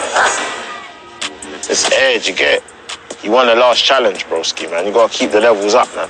Yeah, man, there's no real excuses with that one, to be honest. Like what he's saying, it just wasn't hitting. You ain't gonna win this. Ain't no way that you're gonna win then. You are nothing like Bryn. Put yourself in the bin. This nigga that say put yourself in the bin. No. Hold on. This nigga that say put yourself in the bin. Come on, man. Scotland, man. It's not doing no justice. I couldn't believe it. I said this nigga that say put yourself in the bin. It's lucky, man. Nothing like Bryn. Put yourself in the bin. 92 fucking bars done. You see the last line, yeah? It was so simple, yeah. And it was a bit weak, but it was very effective. Put yourself in the... Hey, man got cold and laughing at him, you know. What was that shit about, man? Man said put yourself into luck. I'm not trying to laugh at them, man. If a brother ain't from Scotland, fair enough. But listen, his brother ain't doing no justice, man. It's lucky, man. It's fucking up, man. Damn. Damn. So is he voted out of the competition or? Nah, it's not a vote out type thing. It's a thing like 6 man in there, and every week, 1 week might be a clash, 1 week might be a music video, 1 week might be a love song. This one with a diss record thing, you get me? You see what it is? Like, there's certain accents that I just can't get. You see, everyone says it to us. Like when we go to America, everyone's like, I can't listen to UK rap. And I understand them. But listening to Scottish rap, I can't get down with it, man. Listen, man. I don't think I'll be able to listen. I couldn't listen to King James, and obviously the words in the Bible is the Lord's, they're not King James. But listen, man. If King James sounded like that, I'm not trying to hear it, man. I don't know. The whole accent for me is I can't get down with it, man. I can't get down with the Scottish accent, the Wales accent. I think I only like, you know what? I think I only like the Birmingham accent. I might be biased. I just about like the Brum accent, man. Sometimes I make me sick myself. You get me? I ain't even lie to you, man. Get me? Quarters of Brummy as hell, man. Quarters of Brummy. Oh, Salaka, give a big shout out to Tizarp One and the officer Quarters. I did a first speaking last week. Oh yeah, I seen it. Give him a round of applause. Yo, because that Brum accent, Tizarp One with that Manny accent. Like, oh shit. You know what I mean? He came strong, man. Blazed up Brixton, man. You know what I mean? Listen, I was watching them tapes, man. I had to pull them up a few times. You know, like when a brother does his first speaking, I'll be watching because every brother's kind of got a different style. So then every brother's got a different style. And listen, man, that's why the UPK we one body, man. Every brother's got a different style and it all works, man. We all got different styles, but all our goal is the same. I was watching them speaking, man. Listen, man, Quarters, I wanted to be out there, man. Listen, I wanted to be out there, man. I wanted to be out there on the Brixton High Street, man. Listen, I'm gonna be out there soon, man. I'm gonna be out there soon. Lord the Lord. Heal up that leg, man. Say that again. Heal up that leg and you'll be out here, man.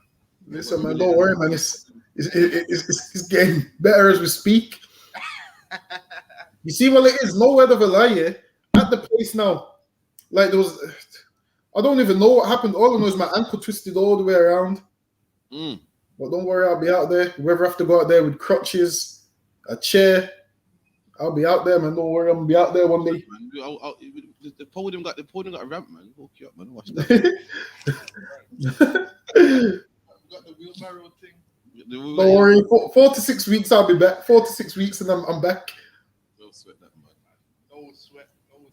You know what? Did you see that thing with Elon Musk? The robot is making some nonsense, some suit. He's making some weird suit. Have you seen it with the Elon Musk suit? Nah. Yeah, the robot. I heard about it still. What is it? You know what? I didn't really read it. I just seen it that is making a suit or something.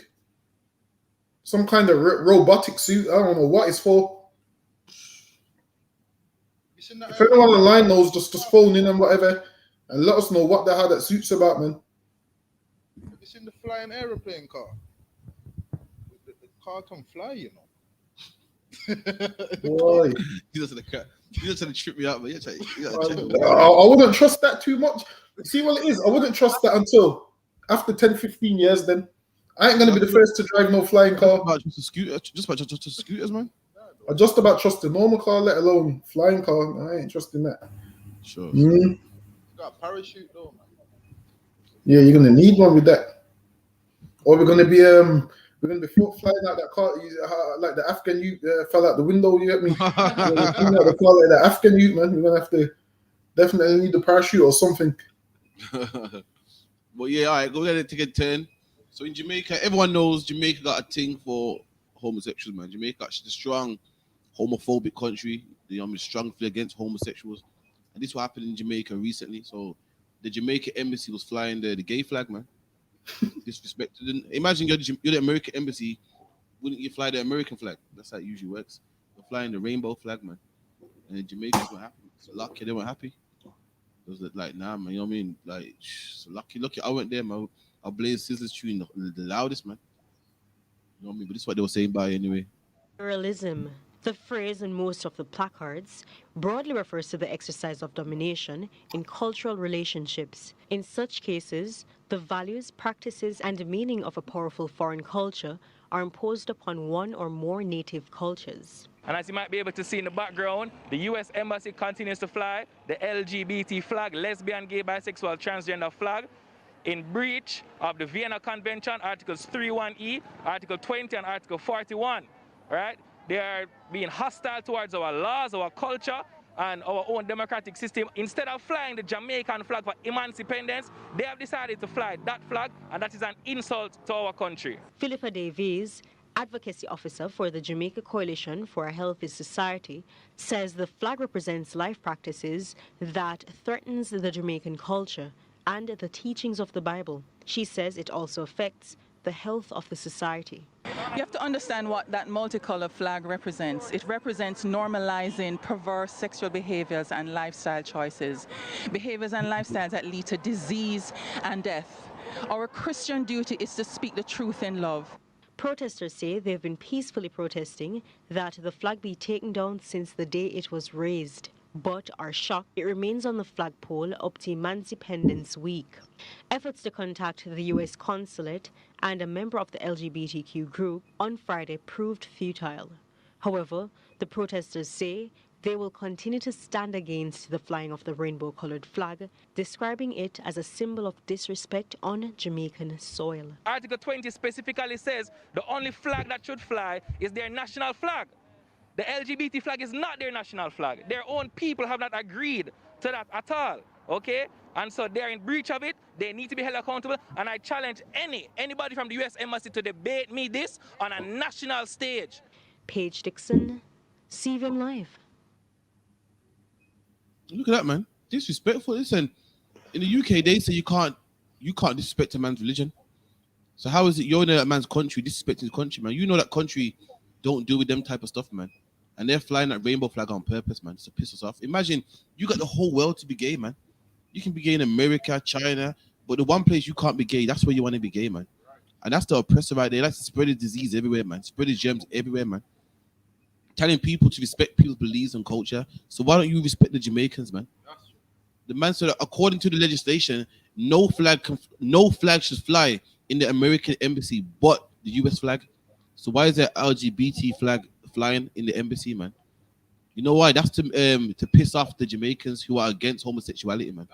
And that's what it does, man. Read the book of Maccabees. In the book of Maccabees, we didn't eat pork.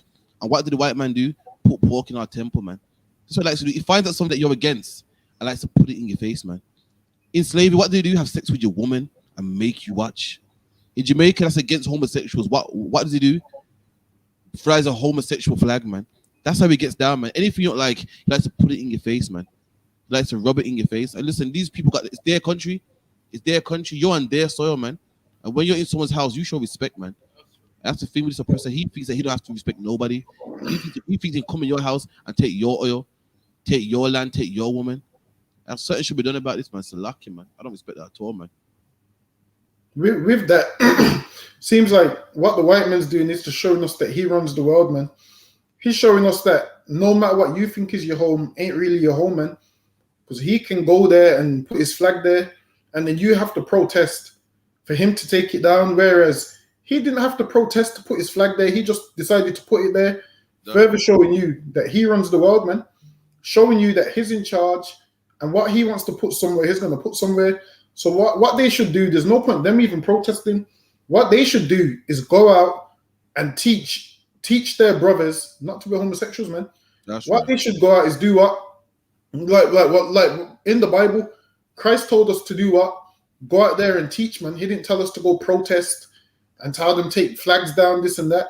Just go out there and teach all nations the gospel, man. Meaning go out there and teach. When they say all nations, I'm about brothers and sisters who are Israelites scattered abroad, man. Teach them their nationality and not to be gay, man. There's no point protesting to the white man. Let him have the flag there, man.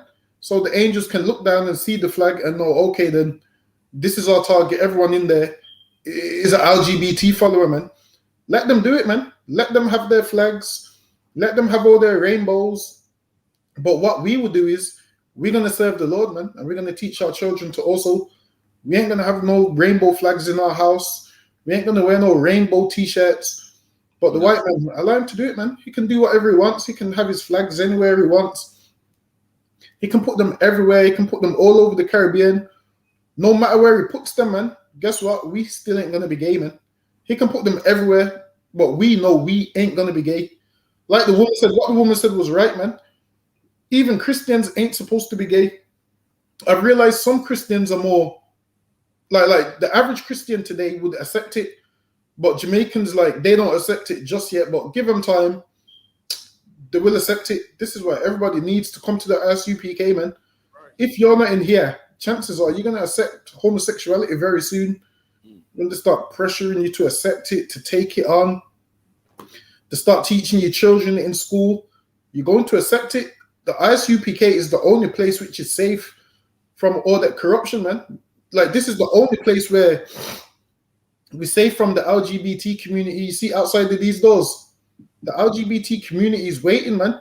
You see that how Lot was hid in the house, and outside was the LGBT community. That's what it's like outside these doors, man. That's right. You can't see a thing wrong. As soon as you close, listen, man. As soon as you tell someone you're not gay, you don't want to be around gays. Oh, you're homophobic. You're this. You're that. You're not aware of your sexuality. You're not comfortable. Like, they try and bully you and coerce you into joining their lifestyle, man. When you don't want to join their lifestyle, we don't want to join their lifestyle, man. Understand this, man. We love women, man. We love black and Hispanic women, man. And if I say as well, go ahead. The LGBT community walk around talking about how they're being bullied. Meanwhile, they walk around bullying us, man. Right, exactly. The baby said something about them, and they was furious, man.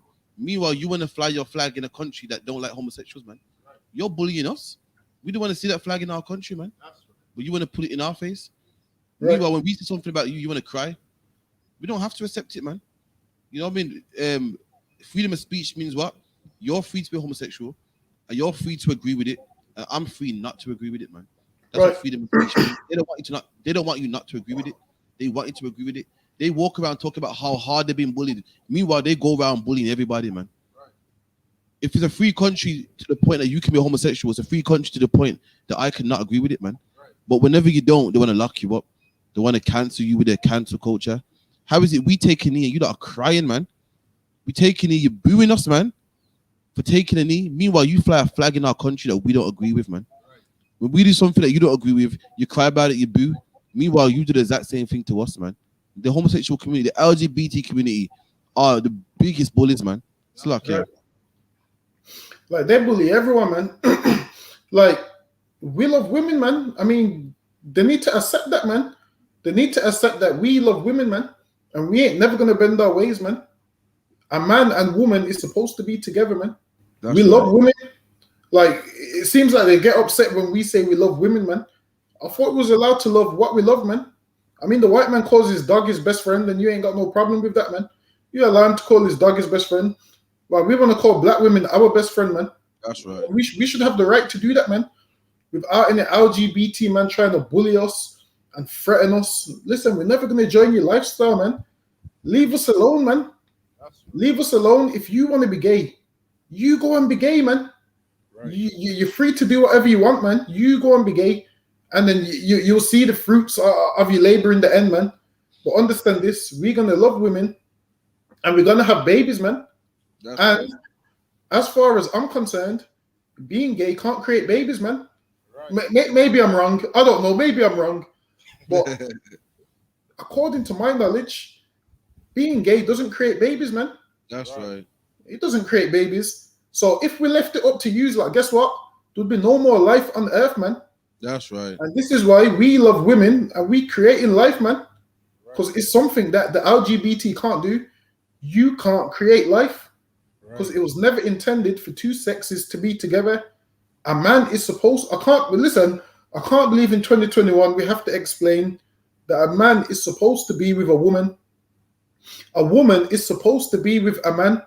Man and women are supposed to have sex and create babies. I can't believe in 2021 I have to explain. I mean, we'll draw you up a diagram one day. If you're a man and you're unaware of what to do with a woman, don't worry, we'll draw you up a diagram. We'll draw you up a diagram one day. But a man and a man ain't supposed to be together, man. No black man is supposed to be with no next black man, man. Life don't work that way. You're supposed to be a man that loves women. Like, how can you not like women, man? Like, yo, these women is beautiful. These women is soft. Come on. Listen, man. Listen, Potters are the winter nights, man. You know the winter nights when it's cold, man. You know we're pouring. We got to save on the heating. You cuddle up with your nice warm woman, man. I know. Where's your ankle hurting? with your ankle hurting. I know who nursed you, man. There you go. You know what? No tough man to the nurse you, man. There you go. And shit. Oh, boy, that yo. After gym, how you gonna get a massage, man? Yo. Two men. Imagine a grown-ass man is putting his hands on another man's back, massaging his shoulders, man.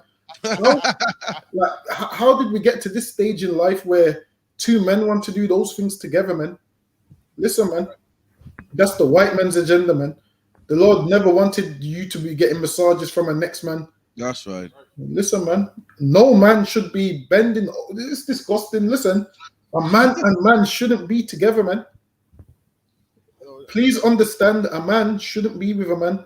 A woman shouldn't be with a woman. The Lord made a man to have a woman, and the Lord made a woman to have a man. It's that simple, man. Right. Flipping, oh, man. It's that simple. Now you got men wanting to have sex changes. Why would a man want to have a sex change? Listen, man. Change all you want, but at the end of the day, if you're a man changing into a woman, guess what? You're still a man. That's right. And listen, man, I'm gonna address you as a man. You might be dressed like a woman, but I'm gonna say, yo, I'm gonna call you a man. You ain't no woman, man. Yo, bro. Yeah, I'm gonna call you bro. All right, listen. Man, all right. Man, good, yeah? You're not a woman, man. Go ahead. Man. Let me just get a scripture. Proverbs 6 and verse 23. But the commandment is a lamp, and the law is light, and reproofs of instruction are the way of life. So, lucky, man. Reproofs of instruction are the way of life. How else are people gonna know right from wrong, man? That's right. This is why you have to come in the I.S.U.P.K. You know what I mean? Come on. Yo, learn how to teach the youth what's right and wrong. You know what I mean? Because the youth ain't gonna know right from wrong, because everybody's opinionated nowadays. You know what I'm saying? Everyone's saying, "Oh, it's up to your opinion." But the Lord says something goes like this and something goes like that. You understand? That's right. So if the Lord says, "Don't be gay, don't be a homosexual," you don't do it. You know what I'm saying? Right. It's as simple as that. Stop being a homosexual. You know what I'm saying? Like you said, homosexual. Being a homosexual, you can't produce life like that, man. You wouldn't even be alive.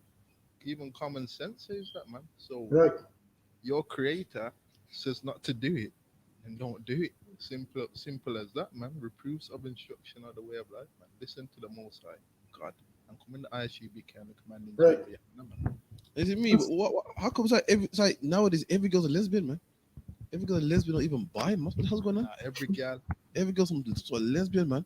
I just can't get my head around it. I'm like, yo, you know, I forget. I can't go into it. Anyway, moving on. I don't want to give it too much of my time, man. Because they think that we care. Whenever you talk about LGBT, they make it like, oh, you must be gay yourself. You ain't happy your sexuality. Oh, come on, man.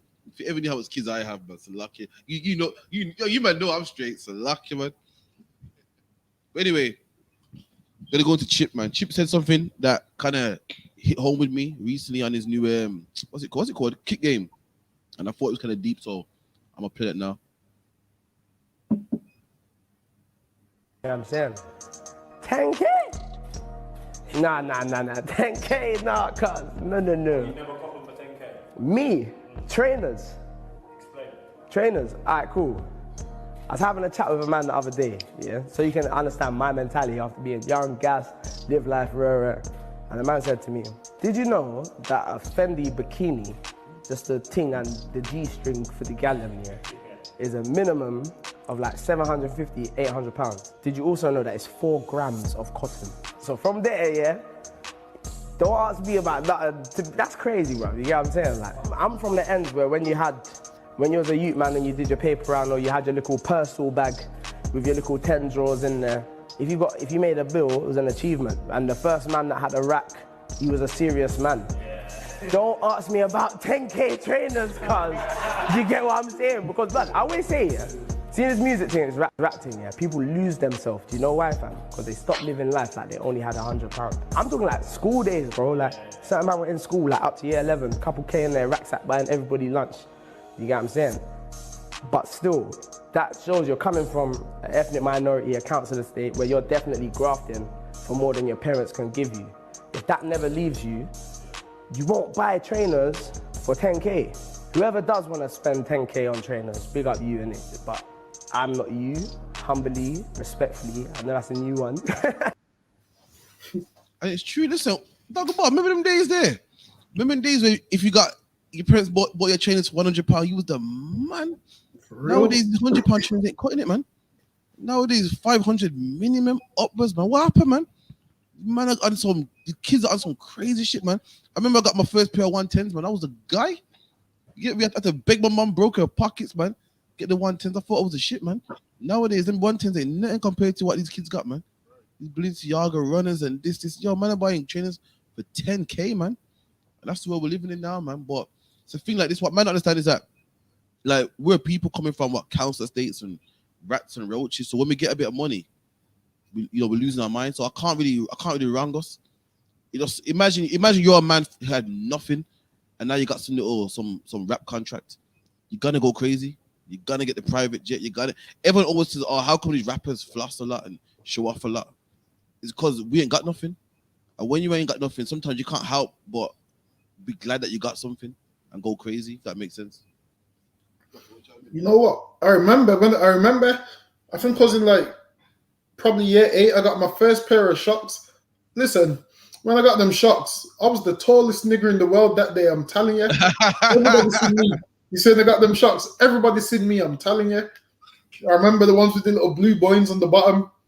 I remember everybody thought I had 2 pairs of them. Listen, I'm going to tell you what really happened. I brought the blue ones, wore them, returned them, and then swapped them for the red ones. So everyone's saying, you got 2 pairs of shocks. I'm saying, yeah, the other ones are just at home, but 10K on trainers and that. Chipmunk's got decent values for a man in the world. Like, it says a few smart stuff as well, and he's kind of in touch with his culture a bit, whereas most people ain't. So with Chipmunk, he'll always go back to his roots. Like, he's always cooking his Jamaican food. He's always kind of bigging up Jamaica and whatnot. So he's got decent values and whatnot. But yeah, the price of things now is terrible, man. Like now, like back in the days, you could, just wear a cheap outfit. Nowadays, it's not cutting it no more, man. Listen, women are always talking about, before I speak to a man, I look at his trainers. All of those things, man. Before I speak to a man, I look at his trainers. When that's the dumbest thing ever, man. These men that have these expensive trainers, those be the same men that's beating you up, man. Those be the same men that's beating you up, leaving their gun in your house.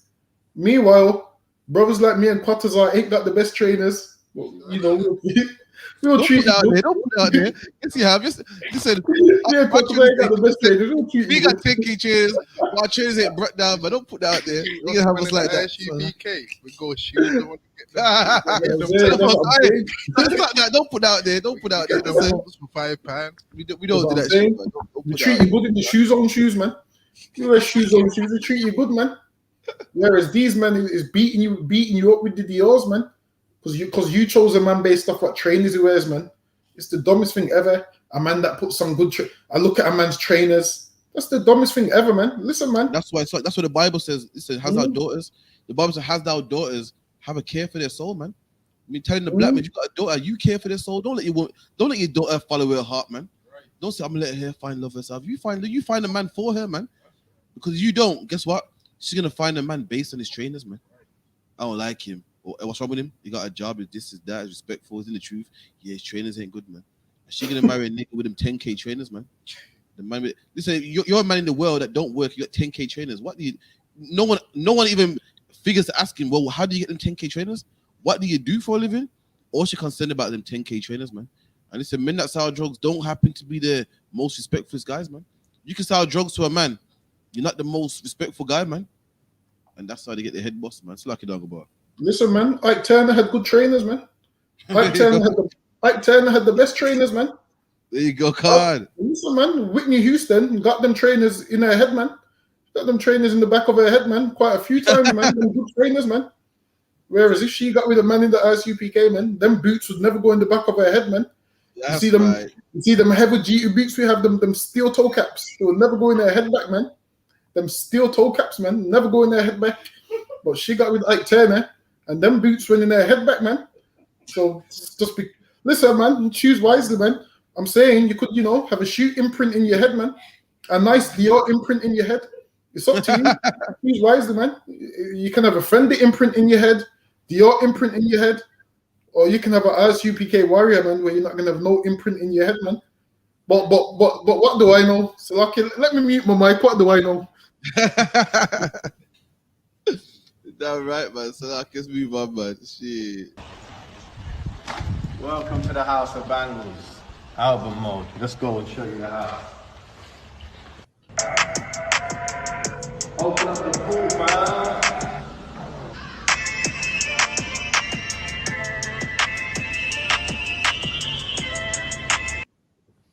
Look at that, man. Come on, look at that, man. Look, these heathen are robbing our money. Preeti Patel spending our money on their people to bring them over. The money that we came for, you know. The money that we came and worked cheap labor for in the Windrush. They are still Bangles taking our money, man. Taking our money using our culture and our beats, man. And his house is better than ours. We made it, and we're in the council estates with rats and roaches. He steals it, and he got a pool with a cover, man. A mansion in England with a cover, man. Black man, this don't piss you off, but I don't know what will, man. If the Afghans don't piss you off to Windrush, this should piss you off, man. A man took your culture, man. This ain't his culture. His culture is drums and weed and dreadlocks, man. His culture is curry. You know what I mean? And dancing like this and, the sari and what else? All that, and snake charming and shit, man. So lucky, whatever they do. Your culture is that great, good music that sells in the charts, man. That keeps people's heads bopping. And he took that, man. I got to feed his family. And didn't even need it, man. Didn't even need it. Imagine that, black man, you need this, man. Life is against you. You ain't got no man in the house. You ain't got no father in the house, man. Like, you ain't got good grades because you ain't got no dad in the house. Your mom's juggling 3-4 jobs. She got time to help with your homework. Not him, though. Indian men go to college and become doctors, man. Become lawyers and solicitors. He didn't need that, man. And the one thing that you got to make money, he took it from you, man. And he's spending your money. And I'm sure he made all that money off most of that money off Mist, because Mist usually deals with him the most. I believe Blade Brown deals with him. Well. I think Mostak a bit as well. Yeah, I think Mostak and Mist fell out as well. Yeah. Yeah, Mostak was saying the other day him and Mist will never do a tune again. Ever. So yeah, them two kind of fell out. But still Bangles. His beats ain't even all that, but now he can buy a house and all of these things, man. I guess you're making rich. So I can say that again. That nice tune, I See You Shining. That made him rich. Miss made him rich. Mostacks. We'll carry on. Slack, yeah. All these are brothers, man. As well. Come on, man. So now, still Bangles, who's an East Indian, now he's become rich, man. Richer than the rappers who probably actually performed the songs. And what Still Bangles gone and done, brought a nice house. Even the things he's got in his house, East Indians don't have that in their house, man. What East Indian would have in the house is cows and those things, man. They'll put a cow in the house because they worship cows. Really, they'll put cows in the house and manure and urine and all of them things. now this guy's got a pool in the house. The man forever spitting on the floor, man. Yeah, exactly. These are the spit on the floor everywhere, man. Only because they've been around us, they've kind of learned to be clean a bit. And even then, it don't work. Like what you'll find is with these East Indians and Edomites, no matter how much baths and showers they have, it's like there's a natural smile that the Lord's gave them, man. It's like there's a natural smile the Lord's gave them, man. It's like a mark. It's like the Lord's put the smile that they have. It's like a mark on them. Like every East Indian, listen, it's like the curry smile's just in their pores. You see when they sweat, it's like the curry smile comes out their pores, man. And now these people have become to rule over us. Now this man's living in nice houses where we live, where Handsworth, Aspen, Newtown. We live in the ghetto, man. While Still Bangles is living in places where we should be living, man. That's right. Really, we should go protest outside there and say this belongs to us, man. Get me quarters, we need to go there with 2 signs, man, saying, yo, this belongs to us, man. But don't go boss. Like, what's with the curry, man? Like, the Osman walk across, man, like Aki and Saltfish. I like these man, they kind of calm down now, but these man used to reek of curry one time, man. So for the kids out there, you probably don't understand. You probably grew up in a new generation where it's like to watch, but growing up, these man used to reek of curry, man. Yo. You know what? I remember the days where you had to close your windows because their curry smell was breaking into the house. You remember them days? Yeah, the whiff come in the yard. They're thinking, yo. The curry smell was breaking into the house. Like, I can't explain. Like, you had to close the windows. It was strong. Like, you couldn't listen, man. It was super strong. Like, I don't know what they was doing, but the strength of that curry was, listen, man, the strongest thing I've ever smelled. Now you youngers now, you've escaped it, man. But we had to live through that, man. We had to live through that, man, which might affect our health later in life, man. A few years down the line, that strong scent of curry, man, it was disgusting, man. What? That shit was strong, man. To this day, you know, to this day, I can't even go to like, I'll eat Chinese, but I won't eat a curry. Like, I won't. You know, someone go, yeah, I'm gonna have good Indian. I can't eat Indian food, man. Man. The most I might fuck with is a what's it called? What's the triangle thing called? Samosa. The most. And even that it makes you feel sick. Car samosas the handmade in it. Like you can't really make it in the machine. And just think of an East Indian woman that shit. This makes the nigga feel sick, man. Like, that's just me. But and if I do, I might have to just the vegetable ones and that. But, I can't, man. It's so lucky, man. Listen, you must remember the days where the whole fingertips was yellow from the curry. Yeah. Listen, man. No word of a lie, man. One time I had an East Indian teacher in school, man. They gave me a white sheet of paper. The curry was just on the paper, man. On the sheet of paper. I'm saying, well, damn. And give me a new sheet. This one's got a stain on. The new sheet had the stain on too, so lucky. Until I just said, you know what? I'll just use this one. Listen, man. I remember them days, man. See, these men to our proper Manny. I don't think Manny has a big Indian coach like that. You get me? All London. But bro, listen, Osman know about East Indians, man. And shit, man. That's how been going on. Get man, the Belgian that come from London. It's like, oh, you got loads of Asians over here, man. They're nice. I was like, what? Like, you didn't grow with them like how I go with them, man. Shit, yo, listen. And these now these East Indians are calling us black bastard during road rage, man. Excuse me, man. Why, sir? What? Anyway, we got some stories about them. If only it was documented. Like, if only we had video footage of it. Because nowadays, people look up to them like the gods, man. Whereas, man, even the women spit. Imagine the mums and that will have the saris on and they're known for going and spitting in that. Like, you on the street walking here, you think, yo, where that come from? You get me? You look at the floor. I tell you, like, you look at the floor, you see spit everywhere, like, you're dodging spit. That's why in my yard, you can't come in your house with your shoes on. God knows what kind of spit you stepped on, man. You walking, you're dodging spit, like, yo, man, the spitting. I'm thinking, yo, what kind of cold do you have, man? What kind of permanent cold, man? And now these children think they're sexy, man. I'm calling us black bastards. Excuse me, man. Imagine that, man. I remember the spit everywhere, man. I'm trying to go to school. Everyone's thinking I'm playing hopscotch or something. I'm saying I'm trying to dodge the spit. People's thinking I'm playing hopscotch. I'm saying, yo, I'm just trying to get out of the way of the spit. I remember them days. We're some brave ass niggas, man. We used to go to the chip shops and that, man. Eat the kebab. Yo, what was we thinking, man? Yo, fucking hell, yo. Oh, no, man. It's like I still go to the chip shops. Slovakia. I'm brave, man. We don't love life. We don't love real. Damn. But yeah, man. Anyways, move on, man. But yeah, I see my man last week with a mad haircut. Apparently, I've seen him. We've done a next video on it. He left the villa now, innit? His haircut's looking to wab now, man. About time, man. Fucking hell, I thought something was wrong. He's all fixed up now, man. He's all fixed up. But last week he was looking terrible, man. I thought something was wrong. I thought he went to some Indian man barbershop or something, man. Slovakia. Oh, you hear about it's Slovakia? You hear about Matt Hancock get harassed by a couple of girls? You know what? I've seen it, but I didn't really pay attention to it like that. Matt Hancock's still a girl, you know. Leave him alone, man. Watch him.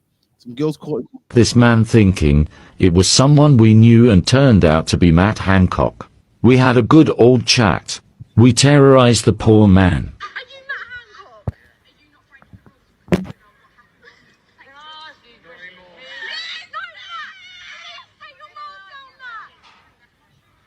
We stole his hat, so thanks for that, Matty boy.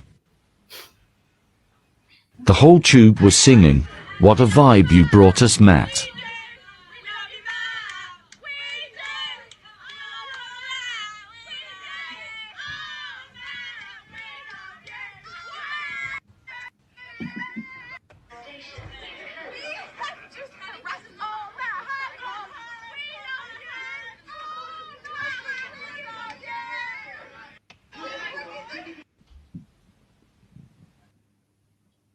So like, is it me? How come a black man might have what 2-3 baby mothers, and he's some sexual lust-filled guy that can't keep it in his pants and yeah.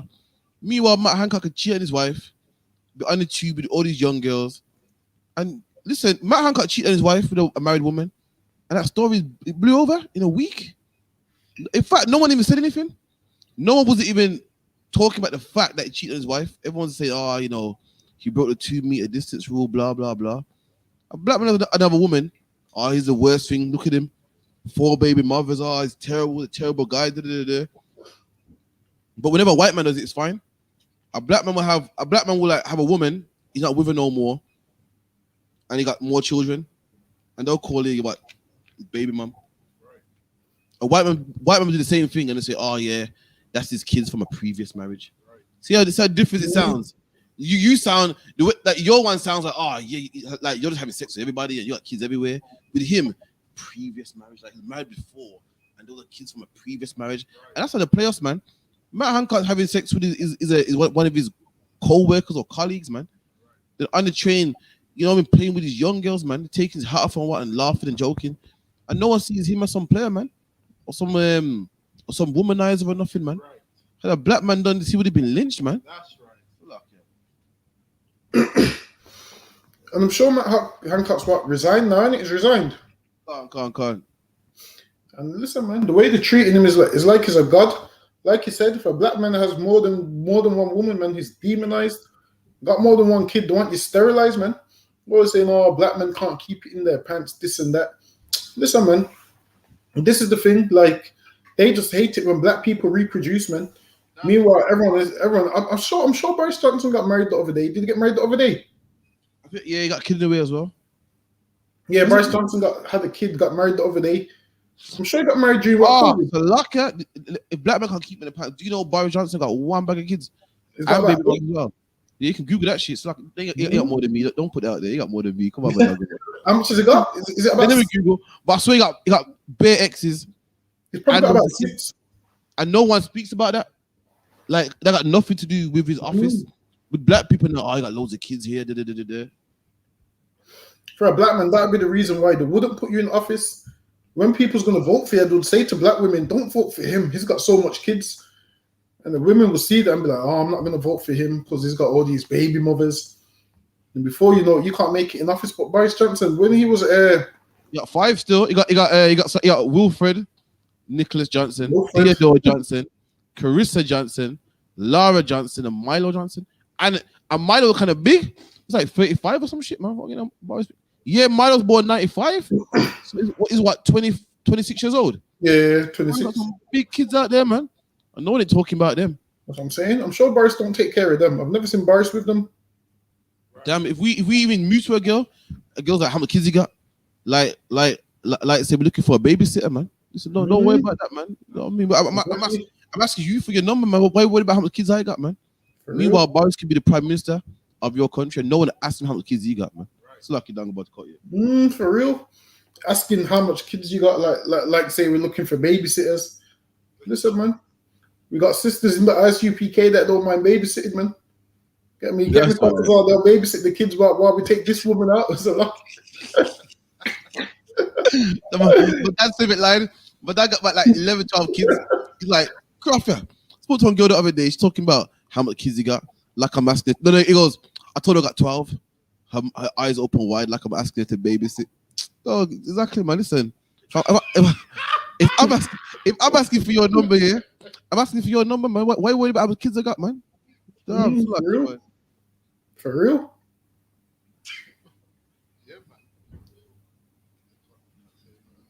Meanwhile, Boris can have 5.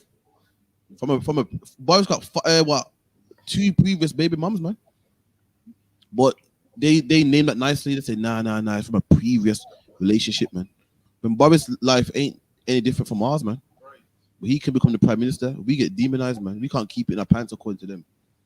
We're some lustful demons that just, you know, with us sex and everything. And that ain't the case, man. See, Boris can make a mistake. We can't, man. For real? If you want to chime in for a wrap up. What other stories did you have? Or you done with them? I have one more, you know. You never have the Dr. Dre's daughter one. That's hilarious to me. Oh, smack. Let me get that real quick, man. Oh, that's hilarious. I think it's just she just commented. From what I remember. Let me see. Let me know if you can see it from where you're from. Yeah, no, I can't see it now, but when you upload that, see if you can see it. Dr. Dre's getting it hard, man. I feel sorry for him, man. First, he got his wife, it looks like a man, so extorting for every penny. I think it is a man, you know. Bro, I don't know, man. She's kind of tough still. Did they have any kids together? Yeah. Oh, she's probably a woman then. It's still a probably. Get me? I don't know. His wife's hella tough, though. I can't even lie, man. Yo. Just like a geezer for real. Them kind of guy, like, you have to see 2 periods before you even have sex with them, man. You have to make sure. Listen, what would make it in your right mind even look at her and approach her? Like, sometimes I look and ask myself, what would make you even look at her like she's a woman? Nah, she probably looked good in the young days, probably. I'm trying to help him out here. I'm trying to help him. Don't quote me. I'm trying to help him. Like, she probably looked good in the young days. Which You can't deteriorate. You can't deteriorate. You can't turn into a man like that. There's aging, and then she just looks like a full-on, like a bloke.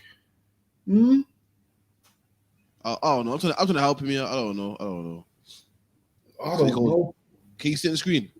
Yeah, I can see it. So Dr. Dre's eldest daughter, Latanya Young, has been living out of her car while working as a driver for DoorDash and Uber Eats to make ends meet. That's crazy, man. That's a billionaire. She's fucking in Uber Eats anyway. The 38-year-old told DailyMail.com she has not seen her superstar rapper father and has repeatedly asked him for financial help. The hip-hop legend, 55, who is believed to be worth $800 million and was recently ordered to pay ex-wife Nicole Young $300K a month in spousal support. I have friends and family that will let us come back and forth, but the majority of time I'm living out of my car, said Latanya said. The single mother of 4 is Dre's daughter by his ex, Lisa Johnson. The couple split up when she was 5. She admitted that her father has helped her in the past by paying her rent and giving her an allowance, but that ended in January 2020. Latanya has been trying to reach Dr. Dre through his lawyer, but says her father would no longer help her because he has spoken to the press. That's mad, man. I hear what she's saying, but damn, listen, what about your own living, man? I mean, so how is it your father's a millionaire and you're living out of your car? That means you didn't put none of that money up, didn't invest in your own business or nothing. You just thought daddy will always take care of things, man. Come on, man. You're having sex with men, having babies and so forth, man. Like, where's your kid's father at, man? Why can't he chip in? That's right. Why I gotta be the savior of the day? Slack. I mean, I would just say, I don't even know what to say. Wait, how old did the article say she was? I think it said 55. You know. Nah, that's him. That's Salaka. It's like Captain Prash. What says something? It's like I can hear, yeah. I can hear everyone. Yeah, man, I can. You know what I mean? It's excellent show, man. You know what I mean? I'm watching the trust, man. You know what I mean? All you brothers doing an excellent job on the ends, man. 394 Lodge Road, B18 5 PW, man. Now, what I will say is, you know, I was just watching and look, man, with Dr. Dre's daughter, she's grown, man. You can't live off your dad forever, man. Right. There's gonna reach a point in life where, damn, like, what are you gonna do on your own, man? And then she messed it up because she went and started speaking in blogs and that.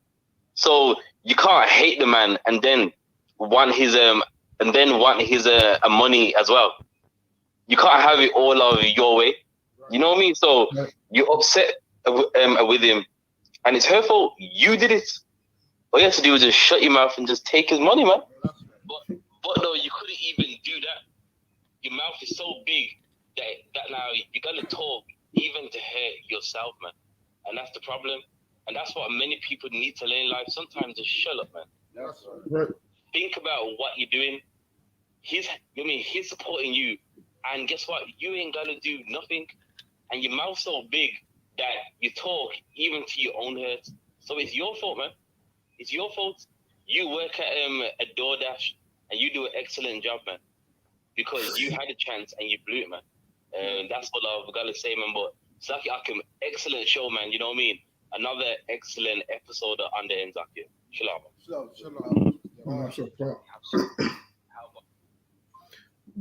What I would say is, go ahead. Let me say one more thing. Fair enough. Listen, Dr. J should have the daughter out, man. I can't see my daughter living in the car, but it goes to show how silly she was, man. She had no money put up, none. It's not like she's living in a one bedroom house, or brought down flat, in a car, man. So she was living like daddy's little girl, like my dad got this, living like a Barbie, man. And it's time a woman start being so silly, man. In the UPK, we don't raise silly women, man. For too long, women have been pampered and petted, and you can't say it to her, man. Listen, it's time to start being real with that woman, man. She's old enough to have sex. I have baby fathers. I have children. Then she's old enough to start making wise decisions, man. And start putting money up, man. Start paying your rent, man. How the hell you go for living in your car? How did that happen, man? With 800 million, you're living in your car. What would you do with that money he was giving you, man? What would you do with that allowance, man? It's lucky Dungabar. Carry on. So my thing is, where's the baby father, man? I mean, you Dr. Dre's daughter, you've already got a head start in life, man. What did she do with the money? The thing is, her name's Latanya Young, and she's not young no more, man. She's almost a 40-year-old woman. Imagine you're almost 40 years old and you still want your dad to give you money, man. At what age do you get your own money? Like, at what age do you go out and work for your own money, man? Like, now Dr. Dre's got 800 million. Surely you could give her, 1 million, 2 million. Surely you could give her that and say to her, go do something with it. Who knows if she's careless with money? But she's saying she's living in her car. She needs to make better decisions. You sell the car and you rent a house, man. Get rid of the car and rent a house so you and your children can stay there. Or maybe she ain't really living in the car. She's probably lying, man. I don't believe she's living in the car. But she went to the press. I mean, nobody's going to help you if you're going to the press talking bad about them. I mean, in the press, did she tell the press that her father gave her an allowance? I bet she didn't say that. I know she didn't tell them that. She probably told them her father ain't seen her, her father's done this, her father's done that. So now Dr. J's cut off all his money, and now we have to read about her in the paper, man. Now, we have to read about her in the paper saying she's working a DoorDash or whatever the hell that job is, and living out of the car. Listen, man, like the captain said, she should have just kept her mouth shut and got the allowance. She went to the blog thinking she was going to get money from the blogs. Guess what, man? The white man made her go against her father, and now the white man ain't even giving her an allowance, man. Now he's left there, her father's left there, and now she's broke in the paper begging for Dr. Dre's money. Listen, she ain't even said she misses her dad. She misses the money. I've asked him for financial help. Listen, man, Dr. Dre ain't going to help you, man. Because why? You go into the papers. Like, at first, if he just didn't help you for no reason, I'd be like, all right, then that's cruel of him. But he's speaking evil of him in the papers. Why would someone help you if you're speaking evil of them? So now you're 38. What I would suggest is you go get your CV done. You go to Prayer Temps or the job center. You go on that little computer thing, and you apply for jobs, man. You apply for 3 or 4 jobs, and you're gonna have to make your own money, man. Because you had the opportunity, you blew it. I mean, you've already got a head start in life. So I You can got talk about his daughter, man. Go ahead. how is he 40-something years old and it's your dad's decision to look after you, man? Where's your baby father, man? Exactly. Hit him up, man. Say, yo, listen, this some food. Baby needs this, that. What are you hollering me for, man? Fair enough, I'm a millionaire. You're a grown woman now, man. You gotta move on, man. You know, you're having sex now. You're old enough to have sex, so you're old enough to look after yourself, man. That's how it goes, man. There's jobs out there she can do, man. While it is, she's probably got no virtue. If she had skills, she could find some jobs, man. Cook some food and sell some food from your house. Or so lucky she ain't got a house. So I just remembered. So lucky. But remember, she need one. She could jump on Kitchen Kings or something, man. Exactly. She can buy a kettle or something. She can put food on the engine or something. She just puts on the engine. She can cut like that fucking the air cooker, man. £3. She must have £3 put down somewhere. Come on, man. For real? She's gonna have to find a way, man. Or sew some clothes or something, man. Like there's tons of things you can do. Why isn't her dad the bad guy? when their baby fathers ain't, man. They lie down because you made a kid with you, man. Oh, my kid, I got kids and my dad looking after them. Why is he the bad guy? You had sex with a man. That man made your baby. Go find him, man. Go tell him, listen, where's the money? Why am I the bad guy? I did my part. I raised you. You're 38 years old, almost 40. I did my part, man. Go find a baby father, man. Say, listen, put me up, man. Give me some money, man. Why am I the bad guy? I done my part.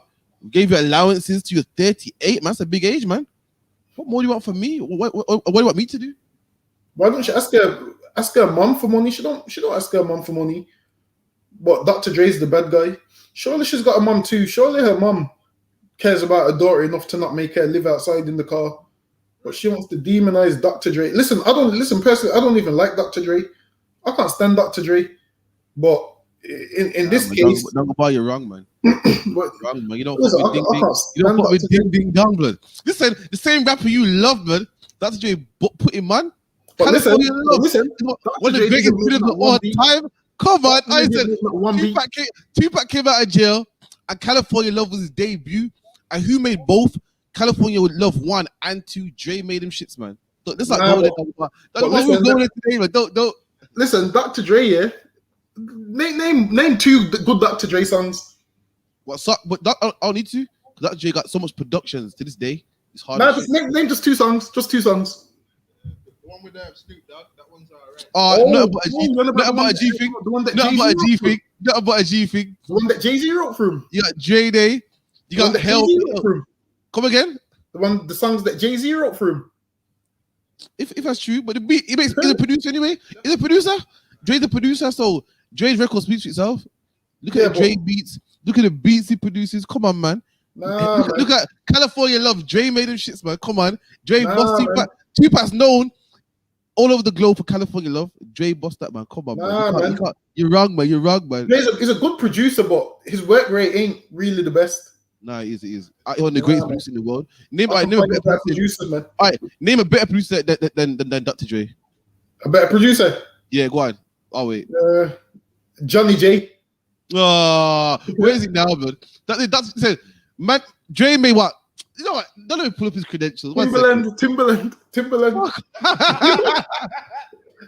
No, I swear. All right, 1 second. Dr. Dre. Really. Listen, Timberland. Nah, Tim's not better than Dr. Dre. It's good. Nah, man. Timberland not have his own headphones. Timberland not have his own headphones. Yeah, you don't need them. Obviously, you don't need them. Mustard, DJ Mustard. He's a youth man, man. He's a youth man. Yeah, listen, I'm taking like everyone over Dre. All right, watch this. Dre made. All right, 1 second. He made Mary J. Blige Family Affair, Nothing But a G Thing, Still DRE, Snoop Dogg, Who Am I, NWA, Real Niggas Would Die. All right, Eminem, My Name Is. That true shit. I'll give you that. But let me see what else he made. Let me see. So what else he got? Listen, Dre's hard, man. Listen. See, listen, the list goes. Listen, I'm in the hundreds. All right, he produced the Game. This Is How We Do. That's not a banger. Come on. Nah, in the 2000s, don't chat shit. In the 2000s, that was a banger. Listen, I know you're pumping that. When have you ever the Game and 50 Cent? This Is How We Do. But Karafia, when have you ever been in a car and someone says, "Let's put on that This Is How We Do" song? You was playing that in the 2000s. I know you was playing in the 2000s, man. Quatazar, when have you had anyone say, "Put on This Is How We Do"? Tell me when you've heard that. That used to slap. Trust me. That used to slap. Come on. Nah, man. Slap, man. Come on. I know you fought with it. You being proud. You being proud now. Come on, man. Well, one of the days we're gonna have to have a producer battle. You know, I'll pull out my Timberland songs. You get me? You get me, Quatazar, when I pull out that Crimea River. Listen, Timberland went in. When I pull out that Crimea River. Listen, Dre ain't topping that. Let me see. Dre can't top that. Let me see beats made by Timberland. Let me see. Go on, get some made by Timberland. Timberland made Aaliyah, Are You That Somebody, Genuine Pony. There you go. All these wet songs, man. He made Missy Elliott, Work It. That's what I'm saying. He made Sexy Back. That's what I'm saying. Jay-Z, Big Pimpin'. That's what I'm saying. Aaliyah, One. No, these are some bangers. I ain't gonna lie. But you can't chat to Dre though, man. But listen, one day, yeah, one day me and you need to arrange a verses where you pull out your Dr. Dre's and I pull out my Timberlands. It may get you free card. That's what I'm saying. Quarters are telling me one day me and him have to do a verses. He pulls out his Dr. Dre's, I pull out my Timberlands. All right, cool. In fact, yeah, we do it next week. We're gonna do a verses next week. Come on, you know how this is how we do hard. In fact, yeah, I'm playing right now. Listen, next week we're doing the verses. We're doing the verses. All right, cool. How we do definitely slaps, bro. How we do slaps in it? Yeah, but Crimea River slaps as well. Nah, not more than how we do. Get me, Quarters on. Niggas was in their feelings after hearing that song. You get me? Niggas was, yo, I'm going with Timberland. My dog body so slap.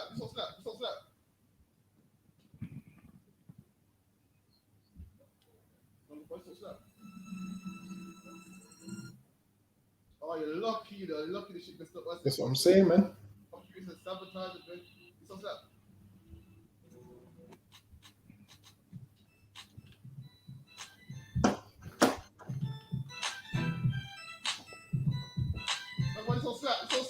It's all right. Dog body so slap. This so slap. I don't know, you know. Nah, it's Come all on.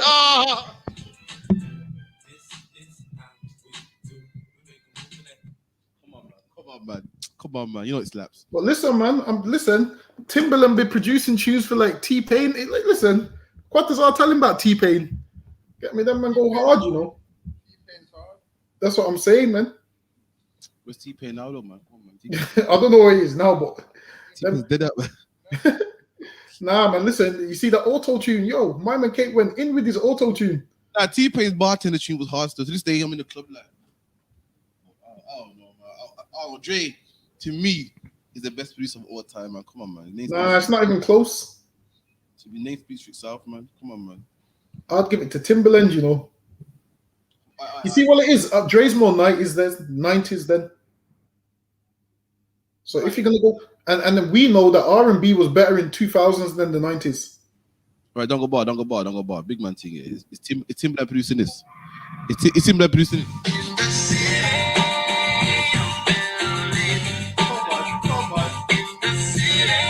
That's the only one I give him. Come on, man. Listen. That's the only one I give him. Come on, man. You can't do like that, man. I like what. Come on, man. I give him that one. Even go to the other cough, man. Say don't hate on Dre. Come on, man. Come on, allow him, man. Allow Dre, man. You know what? Dre's all right, but I wouldn't give him the credit that everyone gives him.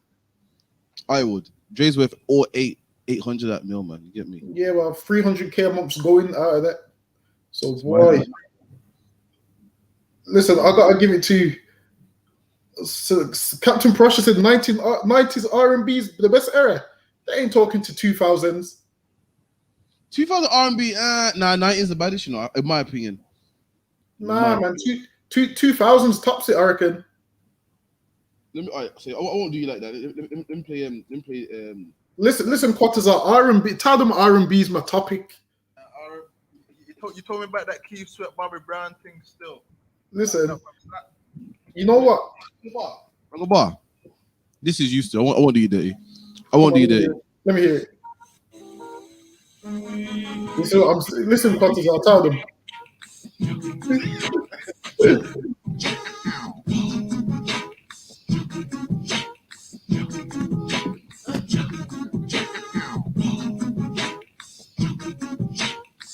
Nah, fair enough. So decent rhythm still, but he ain't chatting to Dre's. And then listen, 2000 R&B. Listen, you don't know about them. You don't know about them Tidra Moses Be Your Girl tunes. Yo, you don't know about them Tidra Moses.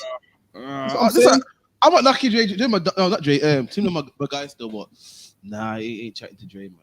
Name some 90s R&B stars. Leah and that, innit? Leah, Randy. Who else, man? Leah, Brandy, Monica. And my thing is, are they talking to Keisha Cole? They ain't talking to Keisha Cole, Beyonce and Rihanna and them. Beyonce is about this, but Keisha K is dead, man. They ain't talking to Rihanna and them. No, but Rihanna's in a league of her own. You get me? But they and what era is she? Like 2000s? Yeah, she's 2000 still. But Panda Replay was dead, man. His pants. Nah, man. Whereas Whereas 90s R&B, obviously I can see Captain Prussia in the comments talking about 90s R&B.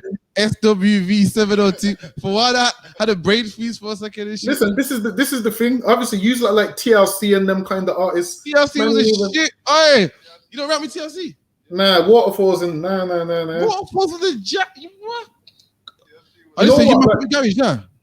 Say that again. You man play garage back in the day. Nah, it's garbage. You like garage? You know what? The only early kind of songs from the UK like that I like is probably Craig David. You know. Craig David dead. Look. Nah, that's 7 days. Listen. One day. Craig David was dead, man. But yo, that's enough of memory lane. Again, you know what I mean? We'll be here next week, 9 to 11 on the ends. Big up to everyone. Big up to Parashia, Yana Quaff. Who else we got in here? Yana Quaff from London. We got Rakal. Big up all my viewers, man. You know, I love when you get me. Give it Azariah to Zappa one from Manchester. Tazna wa I. A Hawabar. How you spell that? Kinos, N-E. Who else got in there? We got Ty, Danica Brown, Parakia, Napash Kaya, Sharana, Nakapaya. Big up everyone, man. We'll be again next week, man. Shalom to everyone that comment on the ends. Like, share, subscribe. Watch our new videos on I.S.U.P.K UK, on Facebook, Instagram, Periscope, the whole nine, man. You know what I mean? Shalom.